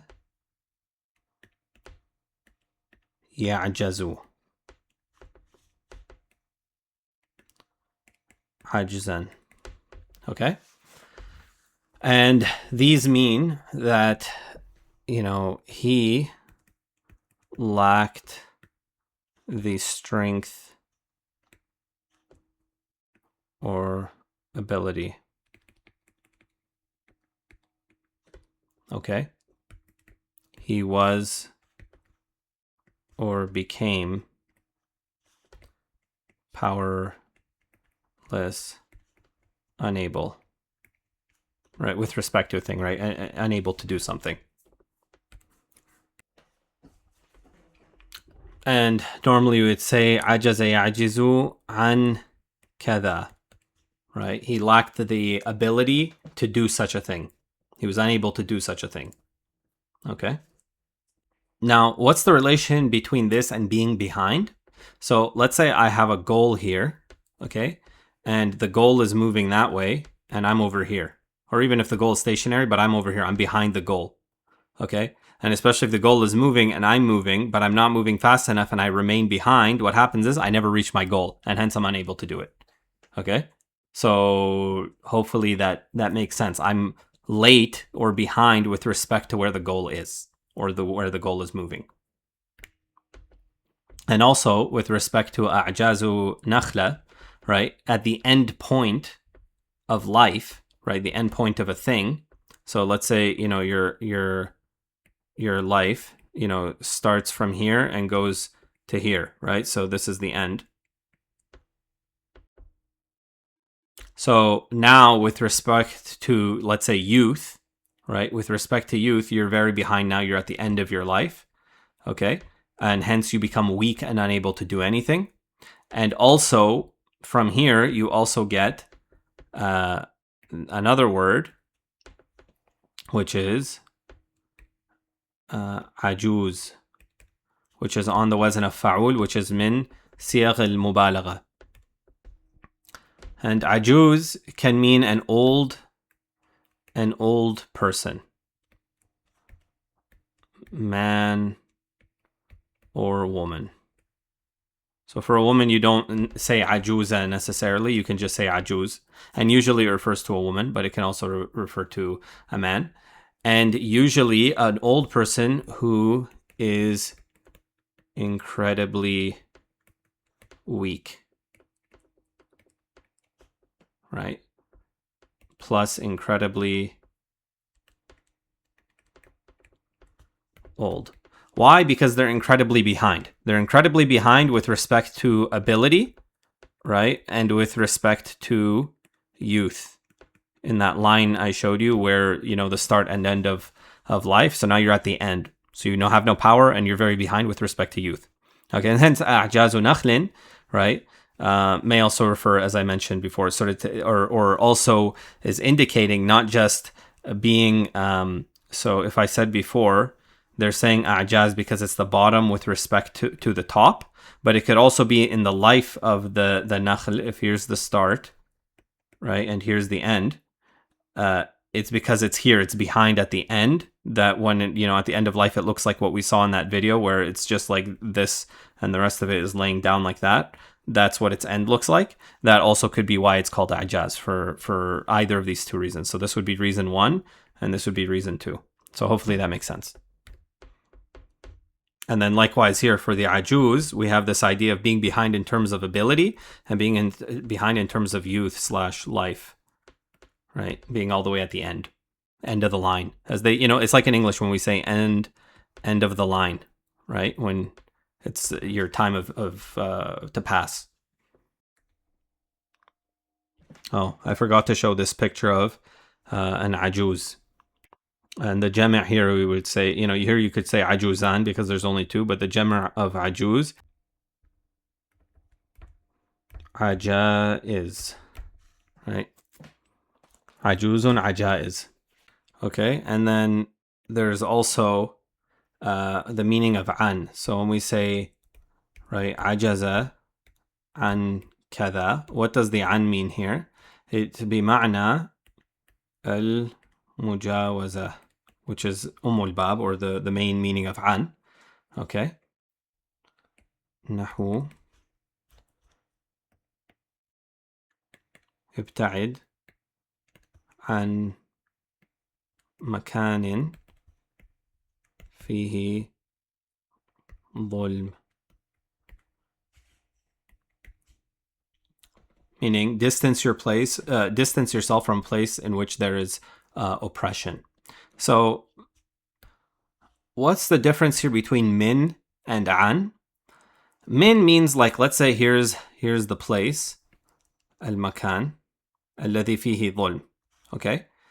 Min can mean, it can possible that I am here now and someone is telling me to leave this place.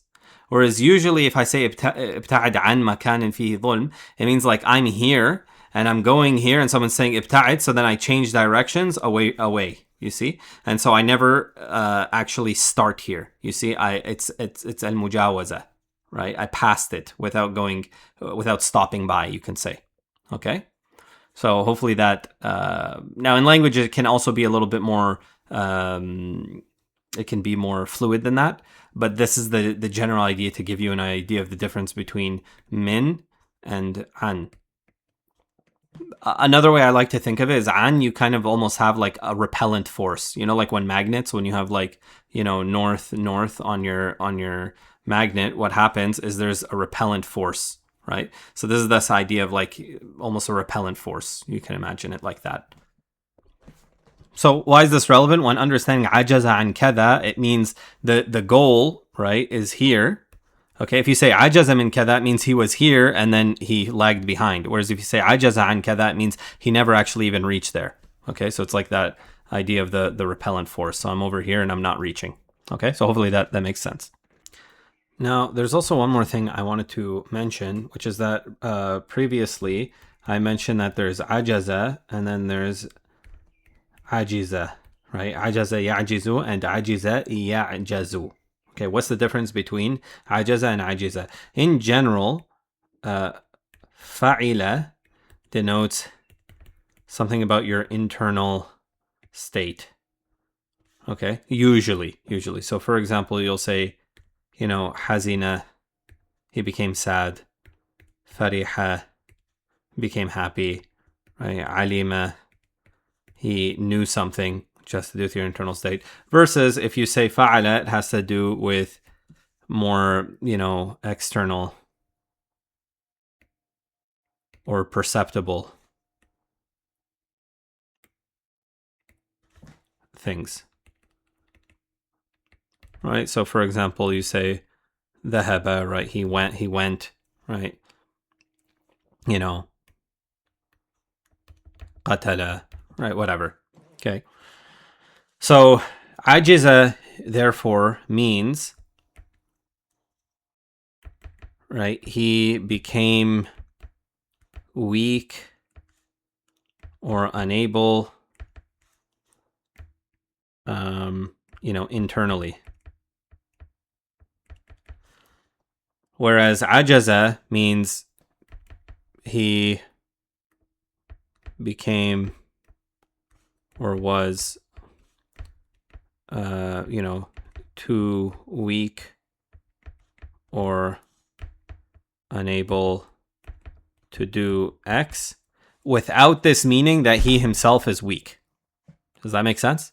So it could just be the thing that he was trying to do was very difficult, so he was too weak to do that thing. Whereas ajiza typically means that the lihad, the perspective that you're looking at, is more the internal state of the person. So there was something weak about them internally. Hopefully that makes sense.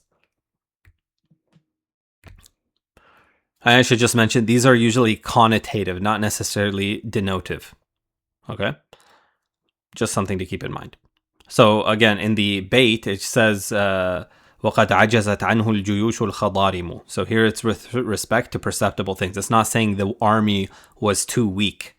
The army was internal weak. It may have been a strong army, but it was too weak to do the hem, or the intention, the desire of Sayf ad-Dawla. Hopefully that makes sense. Okay, finally, I just wanted to mention some ayat with this madda, or this root. So this ayah is after Qabil kills Habil. Okay. فبعث الله غرابا يبحث في الأرض ليريه كيف يواري سوءة أخيه. Okay, that then Allah sent a crow searching in the ground, or was scratching in the ground. I don't know why it's saying that. To show him how to hide the disgrace of his brother. I don't know if that's the best translation. So means, yuwari means basically to bury, right? To cover and to bury. And so means like, su means evil, right? Or something bad, you can say. And so here basically means, because it's like, not nice to see a dead body. It's like, a bad look, so to speak. So that's what it's getting at here. It's like a unappealing, kind of thing to look at. So then Habil says, قال يا ويلتا أعجزت أن أكون مثل هذا الغراب فأواري سوءة أخي. Okay, فأصبح من النادمين. Okay, which means he says, oh, woe to me, and then he asks the question. This alif is, this hamza is hamzatul istifham, right? أعجزت, have I, become unable, have I failed to be like this crow, okay, and hide the, this disgrace, or the this bad look of my brother? And he became of the regretful. So here it's once again given that connotation of like being behind, right? Being unable, but also like being behind the crow, like even worse than the crow. It also gives that connotation. Hopefully you get that. And this ayah is when Sarah, the wife of Nabi Ibrahim, is responding to the angels, okay, who told her that she's going to have a child. قالت يا ويلتا ألد وأنا عجوز وهذا بعلي شيخا إن هذا لشيء عجيب. Okay, she says basically, woe, woe unto me. Am I going to give birth while I am, a very old and unable woman, meaning also unable, quote, unable to give birth. Right? In addition to other things. In addition to being very old and unable generally, also unable to give birth, right? وَهَذَا بَعْلِي شَيْخًا, while my, my spouse is an old man. Indeed, this is something very strange. Something that I forgot to mention is also this distinction. She describes herself with ajuz, this idea of being old and unable, but she picks a different word, and this is of course a hal. وَهَذَا بَعْلِي شَيْخًا, this is my spouse while he is an old man. Okay, she uses a different word for the man. Why did she describe her husband as a sheikh as opposed to also saying ajuz? Right? وَهَذَا بَعْلِي عَجُوزًا. Why didn't she say that? Then wouldn't that have sounded nicer? أَنَا عَجُوز وَهُوَ عَجُوز, right? There would have been that kind of mirroring. The reason is subtly to indicate that she is unable to give birth, but he is old, but still able to what is it called? Progenerate, right? Because an old man, right, doesn't necessarily lose the ability to have children. You get what I'm saying? So this is a subtle kind of distinction that's being made there. She's saying, I'm unable, but he's not able. He's just old. Now, as for the last words, the Arabs would say, خضرما الأذن. Okay.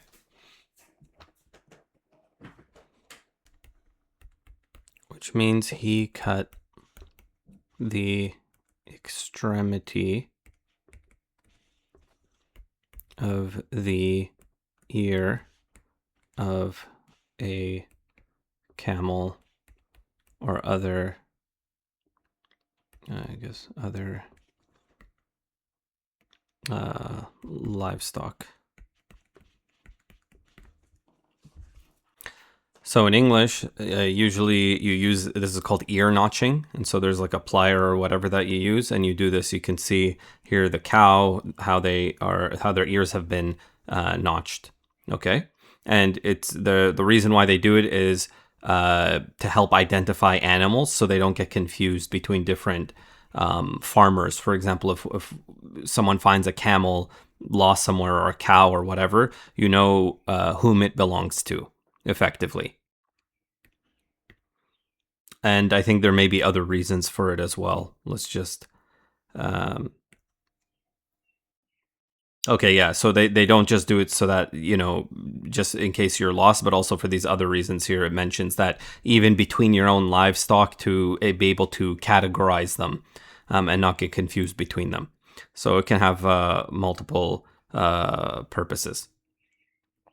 I also forgot to mention the mudari' and the masdar. So it's خضرما يخضرم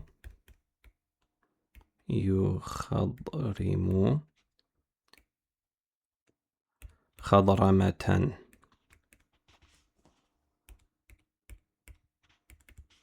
And you can also describe, for example, a camel and say ناقة مخضرمة. Right? مخضرمة. What does ناقة مخضرمة? It means a she camel that has been earmarked in that way that we just mentioned by having the ear cut off. And the idea is to have distinctive different kinds of cuts and notches in the ear to show whose animal it was. You know, sometimes they would show the gender of the animal, the age of the animal, you know, different purposes, like when they're categorizing it into different litters, etc. So they had a system about it. Okay, and it's similar actually to another practice that's condemned in the Quran, although this practice is not condemned. So here Iblis is speaking, and he says, وَلُؤُضِلَّنَّهُمْ, which means I will cause them to go astray, min al-dalal. وَلُؤُمَنِّيَنَّهُمْ, I will make them have, you know, kind of far-fetched desires. وَلَآمُرَنَّهُمْ فَلْيُبَتِّكُنَّ آذَانَ الْأَنْعَامِ. Okay. I will command them, so they will do this thing called betk. Betk of the ears of the cattle. Here it's saying they will slit the ears of the cattle. Okay. And just to clarify here, the kaf here is asliya, meaning the asl is betaka, right? So it's not, maybe some people will see the kunna there and think it's lil mukhataba, li mukhatabat al-inath, right? To talking to a group of women.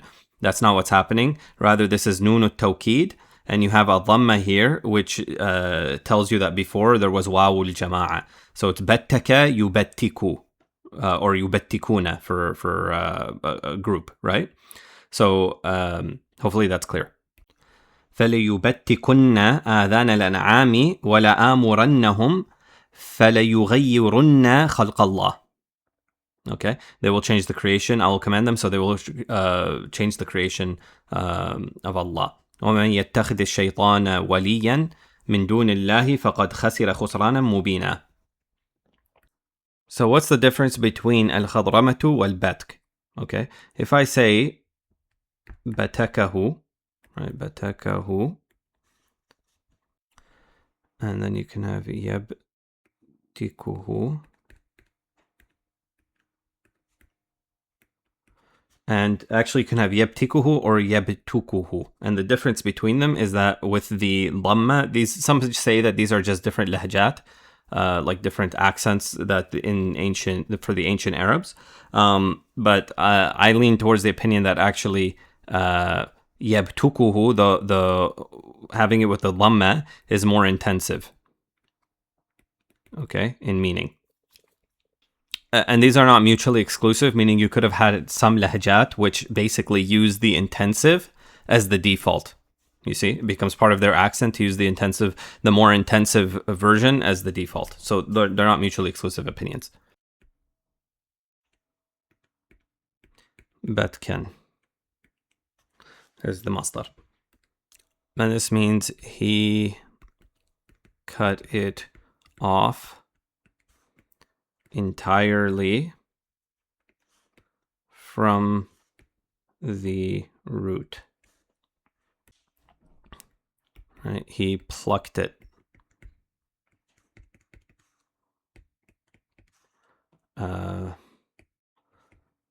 So that it became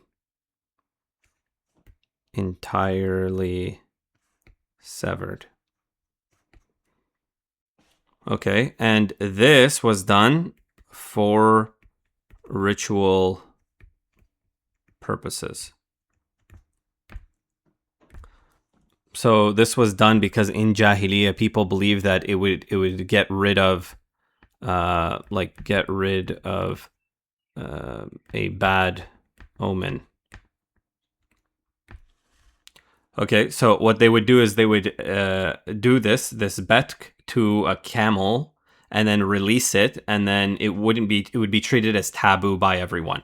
So it wouldn't be ridden, it wouldn't be made to carry anything, wasn't milked normally. So it was basically there just kind of like as the ugly duckling or whatever. And this is a condemned practice, essentially. Okay, so now that we've cleared the board, we can also talk about some of the other usages. So you could say خضرم الأشياء, which means, he mixed the things. Usually in the making of, to make something of an intermediate or middling kind or quality. Now, I think what's going to clarify this is going to be the usage of when it comes to butter. So of butter, it said, تخضرمه. Okay, and this is basically when the butter is forming, it becomes separated into clots, right? Separated into clots because of cold, and so it does not coalesce. So here you can see buttercream, and it's curdled here, and it's not smooth, okay? Whereas normally you want it to come out very smooth. You can see here, because of the cold, it ends up clotting in that way and doesn't become a smooth cream. And apparently there's some fix where you heat it up and whatever to then get it to smoothen out. And this is just straight butter, not buttercream, but you can see here, if you look closely, how it's curdling. This person's right here is trying to make it not curdle by adding heat. But if you look in the beginning here, it's all curdled, right? Hopefully you can see that, right? It's not smooth butter the way that you'd get it in the store. So from this usage, we can understand that the mixing is not smooth. Rather, the various ingredients or parts are, separable or distinguishable.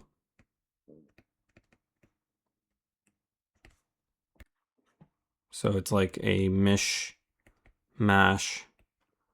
or hodgepodge. I don't think I'm going to be able to write that. There we go. Okay, it's a mishmash or kind of mixing. And to a certain extent, you can see a relation between this idea of the parts still being separable and mishmash kind of mixing, and the idea of cutting the extremity of the ear, where now the ear is kind of a mishmash, mixed. It's not totally separated and cut off, but it's just, marked. So it has that kind of, middling or intermediate quality where it's like between two things that you can distinguish clearly. Okay, now we understand the usage of mukhadram. Okay, right. This is said of a man or a poet that huwa rajulun mukhadram, or normally they just say al-mukhadramun. Okay, huwa min al-mukhadramin. What do that mean? It means a man or poet who lived in the time of Jahiliyyah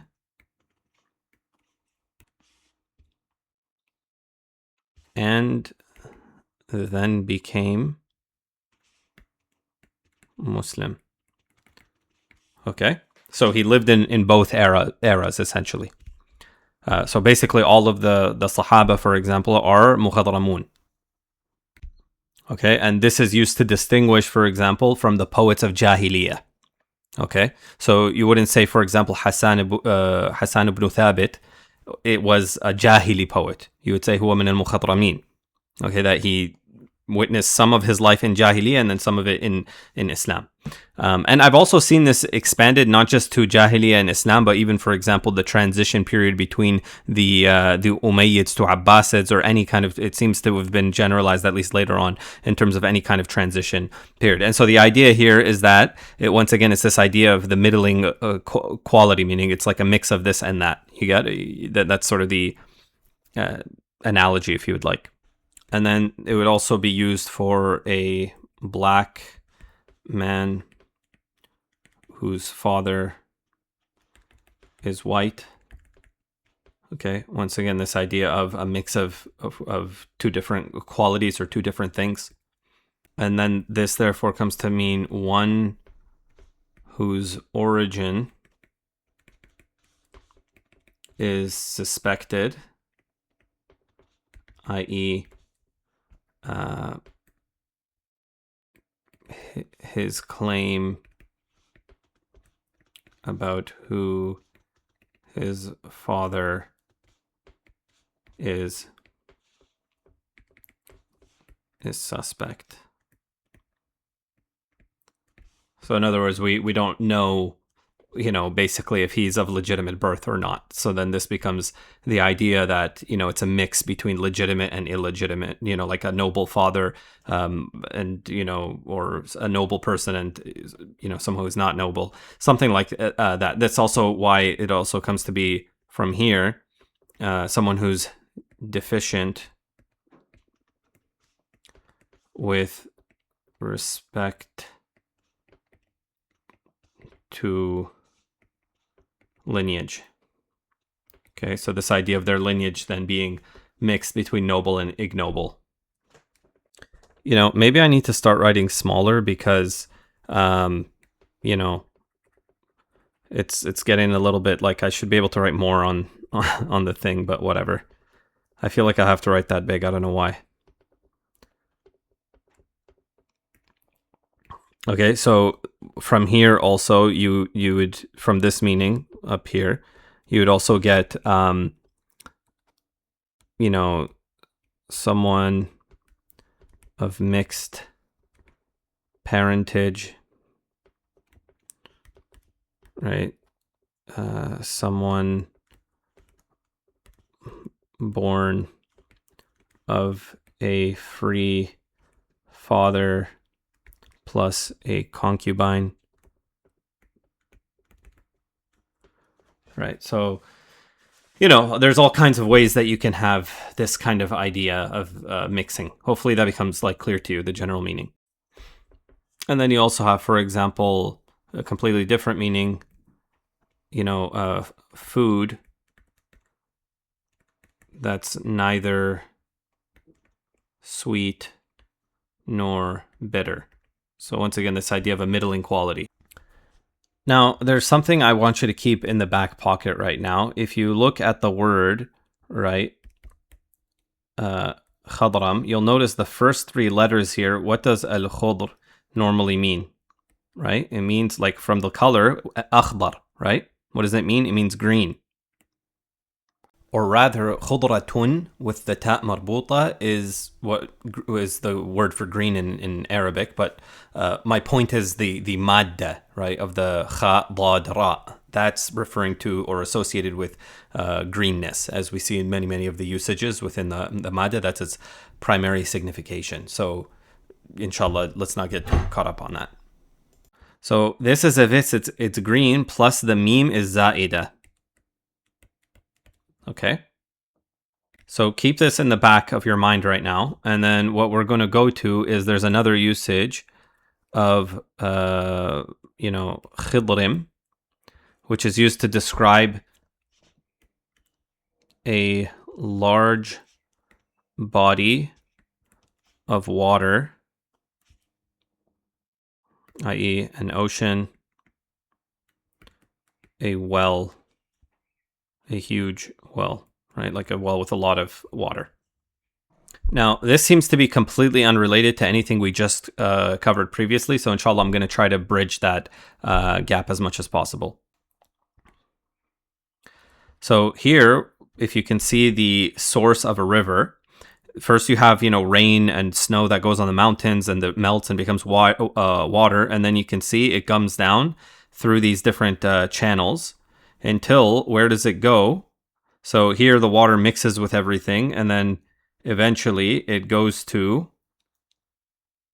what's called a delta right here, which goes to a larger body of water, a lake, or then eventually the ocean.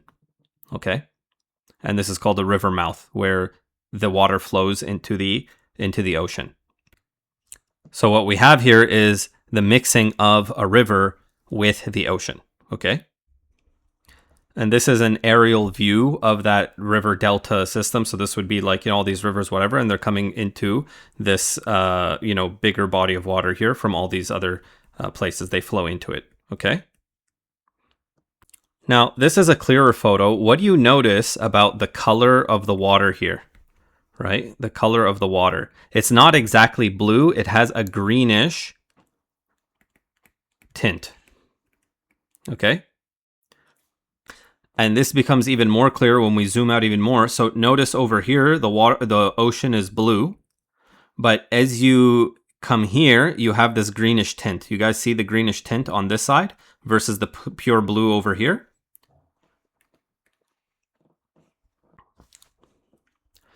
So what causes this greenness? Okay, there's a number of factors that cause the green water. You have what are called phytoplankton. Okay, and these are basically like very tiny plants. You can think of them like that dominate the nutrient rich coastal areas. So coastal areas. Now, why are the coastal areas so they cause the water to turn green, and the reason why they're in coastal areas is because there's nutrient runoff.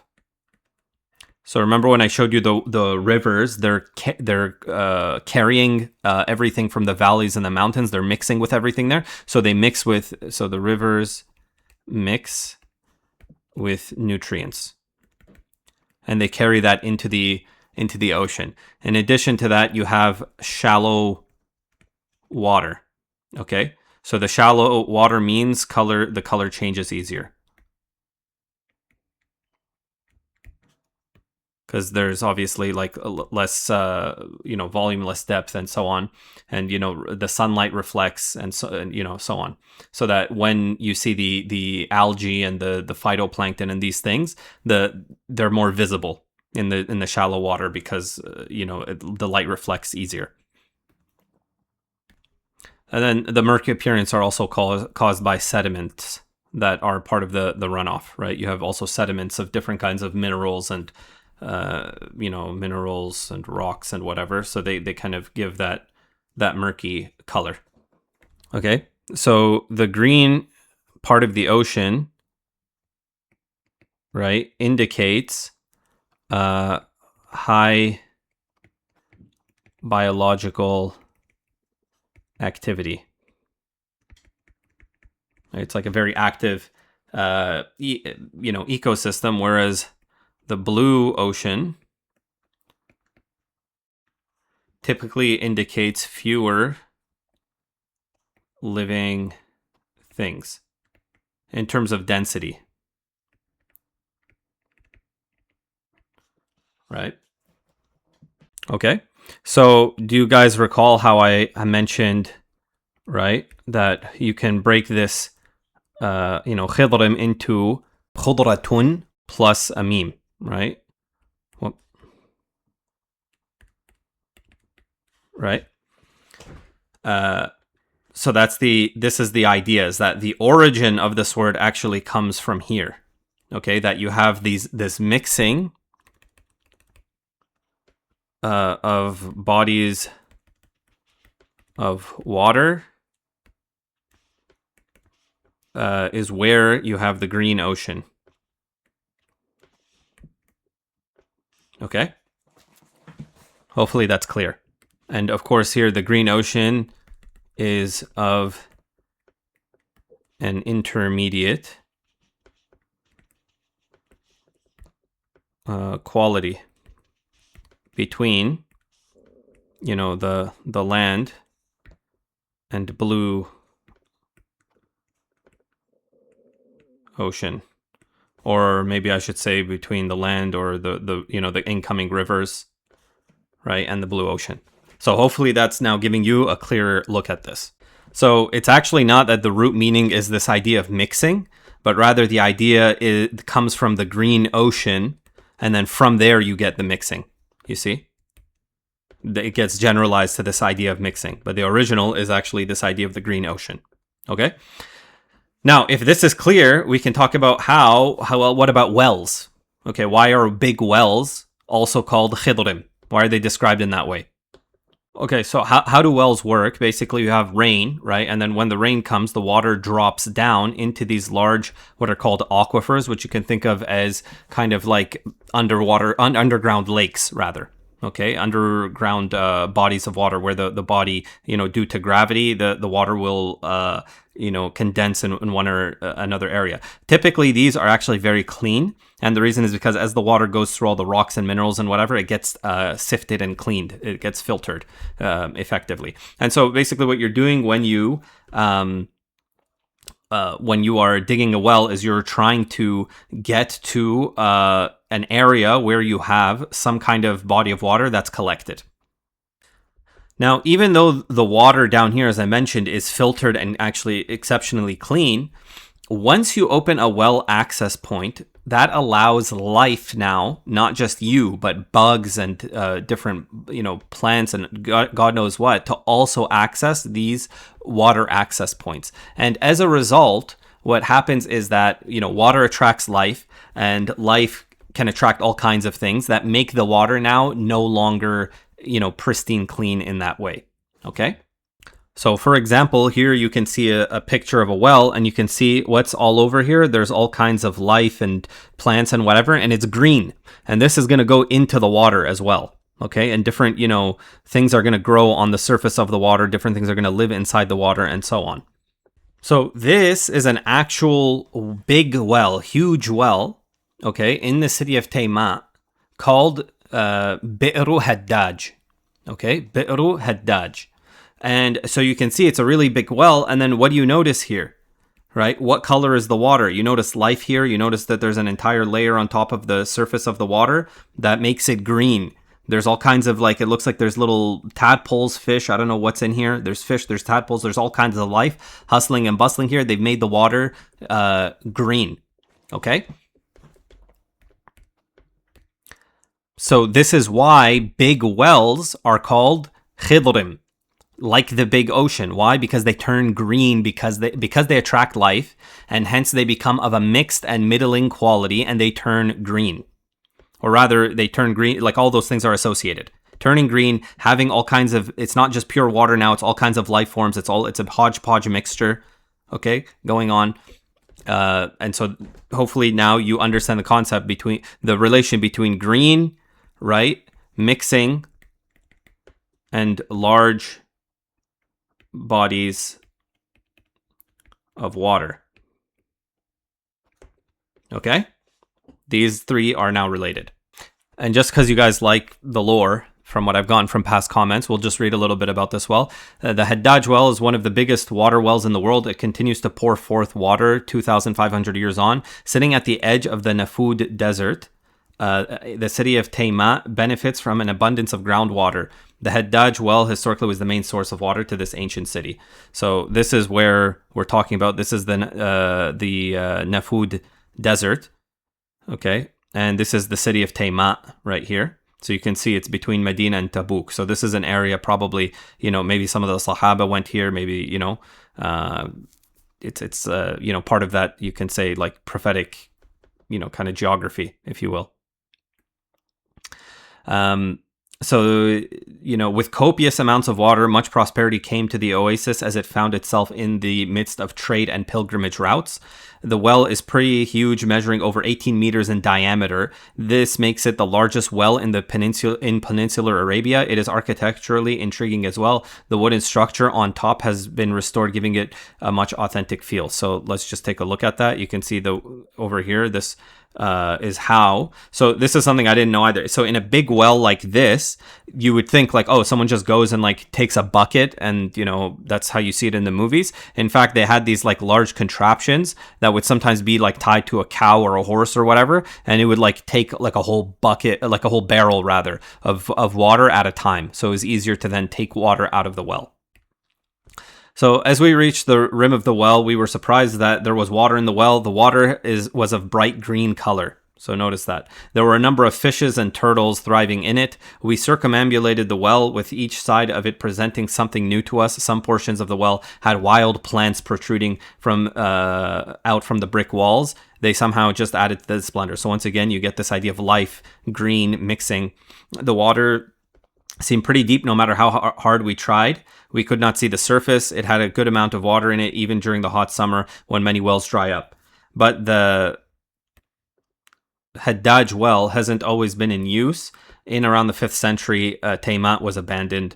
So it's 5th century BC, okay?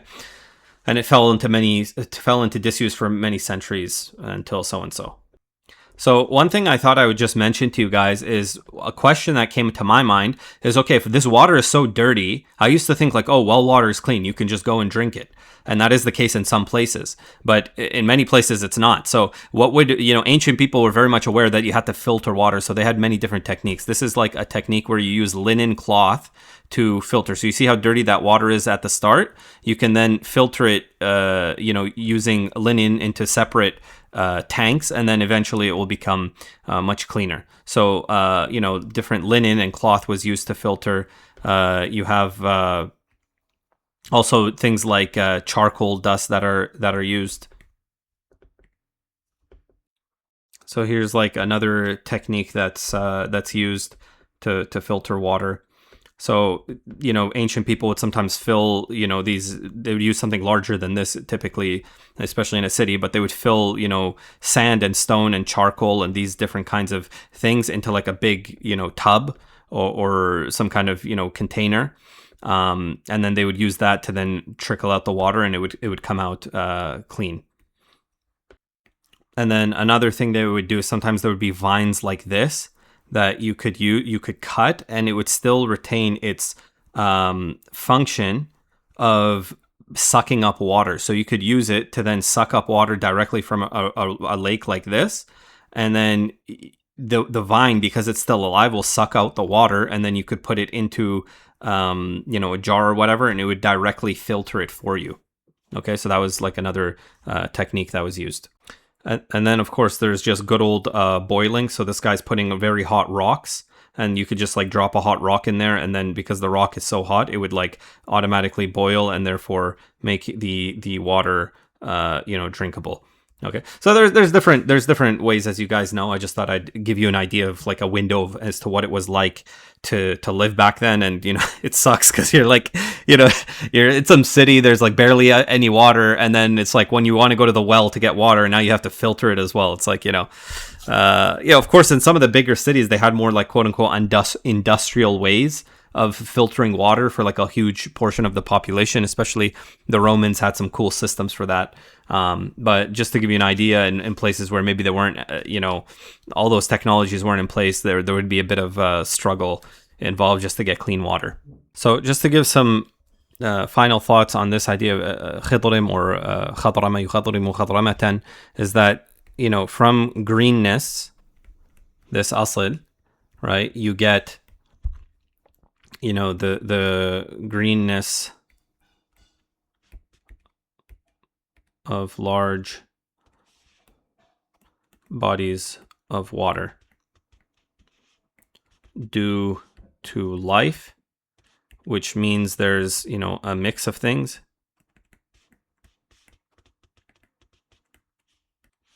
You know, that's, you know, impure / hodgepodge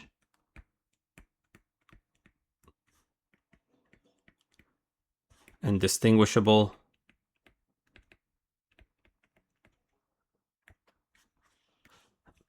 And so that then leads to this idea of, you know, anything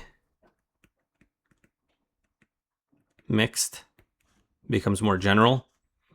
Okay, and then that leads to the idea of clipping the, you know, the camel ear. In that sort of, you know, hodgepodge fashion or conglomerate, you know, mishmash, where there's still parts distinguishable.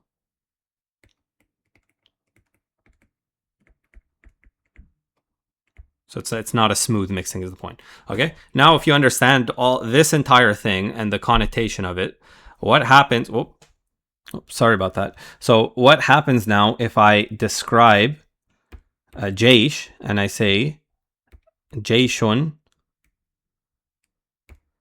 khidrim, right? Jayshun khidrimun. Okay, what is the full context of what this means? This means a large army likened to an ocean, i.e., as far as the eye can see. That's a mix of all kinds of troops with the connotation of a boiling movement or waves in the ocean when they are marching or fighting. Okay, so that's what this means in its full connotation. Hopefully you guys can see that. And of course the gem of this now is going to be juyushun khadarimu. Right, why khadarimu and not khadarimun? Because it's mamnu' min as-sarf. Okay, so juyushun khadarimu, which is then going to be the jam'. Many large armies, each of which is like a large ocean in this manner. That's a mix of all these kinds of troops and is bustling with life. And when they move, it's like the waves of the ocean, or this kind of simmering, that I showed you with the heads when I talked about what jaysh means. So hopefully you guys got that full picture now. And this is a visual of what you might call jayshun khidrim. You can see there's all these different kinds of troops. It's a big army, stretches very wide. There's cavalry, there's foot soldiers, whatever this is. Of course, this is, you know, anachronistic. I don't think this would be of that time period, whatever. Point is that I'm not saying having these different kinds of troops is a necessary component of, you know, jayshun khidrim, but it's certainly at least connoted. Okay? So we come back to the bait now. يكلف سيف الدولة الجيش همه وقد عجزت عنه الجيوش الخضارم. The only thing left here that to explain is this hat here goes back to سيف الدولة. الواو could be للاستئناف. What's going on with the pen? Okay, there we go. للاستئناف, or more probably للحال. Okay, and قد is للتحقيق, and this ha over here goes back to al-hal. Okay, now that you have all this information, pause the video and see if you can do the i'rab of the ayah, and then you can unpause and I'll do the reveal. الإعراب يكلف فعل مضارع مرفوع وعلامة رفعه الضمة الظاهرة على آخره. سيف فاعل مرفوع وعلامة رفعه الضمة الظاهرة على آخره وهو مضاف، والدولة مضاف إليه مجرور وعلامة جره الكسرة الظاهرة على آخره. الجيش مفعول به منصوب وعلامة نصبه الفتحة الظاهرة على آخره. وهم مفعول به ثان وعلامة منصوب وعلامة نصبه الفتحة الظاهرة على آخره وهو مضاف، والهاء ضمير متصل مبني على الضم في محل جر مضاف إليه. That's the first i'rab. You can also give it a different i'rab, which is to say that al-jaysh is al-maf'ul bihi, right? And ham is منصوب بنزع الخافض. Okay, which means that بالأصل it would have been يكلف سيف الدولة الجيش بهمه. So then when you remove the ba, when you remove this ba, then it becomes منصوب بنزع الخافض. Okay, so hopefully that's clear. الواو حرف عطف لا محل له من الإعراب. قد حرف تحقيق مبني على السكون لا محل له من الإعراب. وعجزت فعل ماض مبني على الفتح والتاء للتأنيث لا محل لها من الإعراب. والجملة الفعلية في محل نصب حال. عن حرف جر مبني على السكون، والهاء ضمير متصل مبني على الضم في محل جر بعن، والجار والمجرور متعلقان بالفعل عجز أو عجزت. الجيوش فاعل مرفوع وعلامة رفعه الضمة الظاهرة على آخره. والخضارم صفة للجيوش مرفوع وعلامة رفعه الضمة الظاهرة على آخره. Okay, so some points maybe to mention. Immediately, you know, how does al-Mutannabi start off this qasida? He says, على قدر أهل العزم تأتي العزائم, right? So therefore, he wants to immediately show now that Sayfud Dawla's is his azm, right? It is very large. Okay, so how does he do that? So he does that by saying that his hem, what he's intending to do, okay, is greater than what the al-Juyush al-Khadarimu can do, what these great armies can do. Okay? So therefore, that means that he, you know, is basically, his qadr is very high, right? Or very large, because of how large his hem is. Do you get it? And of course, you have this kind of contrast being made between the strength of Sayfud Dawla's hem and the qadr of it, the amount of it, versus the weakness over here. So it's like strong than weak. There's also this philosophy of, you know, quality being more important than quantity. Right? So here you have a single man, Sayfu Dawla, but he's greater than all these large quantities because of his quality. And as a result, his actions are able to outmatch the actions of the multitude. Okay, let's move on to the sharh of al-Barquqi. So he says, al-hammu al-himma. So he's saying that al-ham here, meaning your concern, your resolve, your driving ambition, okay, is your like aspiration, your ambition, your inner drive. Okay. وَهُوَ مَا هَمَمْتَ بِهِ مِنْ أَمْرٍ لِتَفْعَلَهُ. Okay, and it is what you intended to do from, affairs that, for the purpose of doing it. Like what you intended to do from what you intended from amongst the affairs that you would do it. I don't know if that's the best translation, but hopefully you guys are following.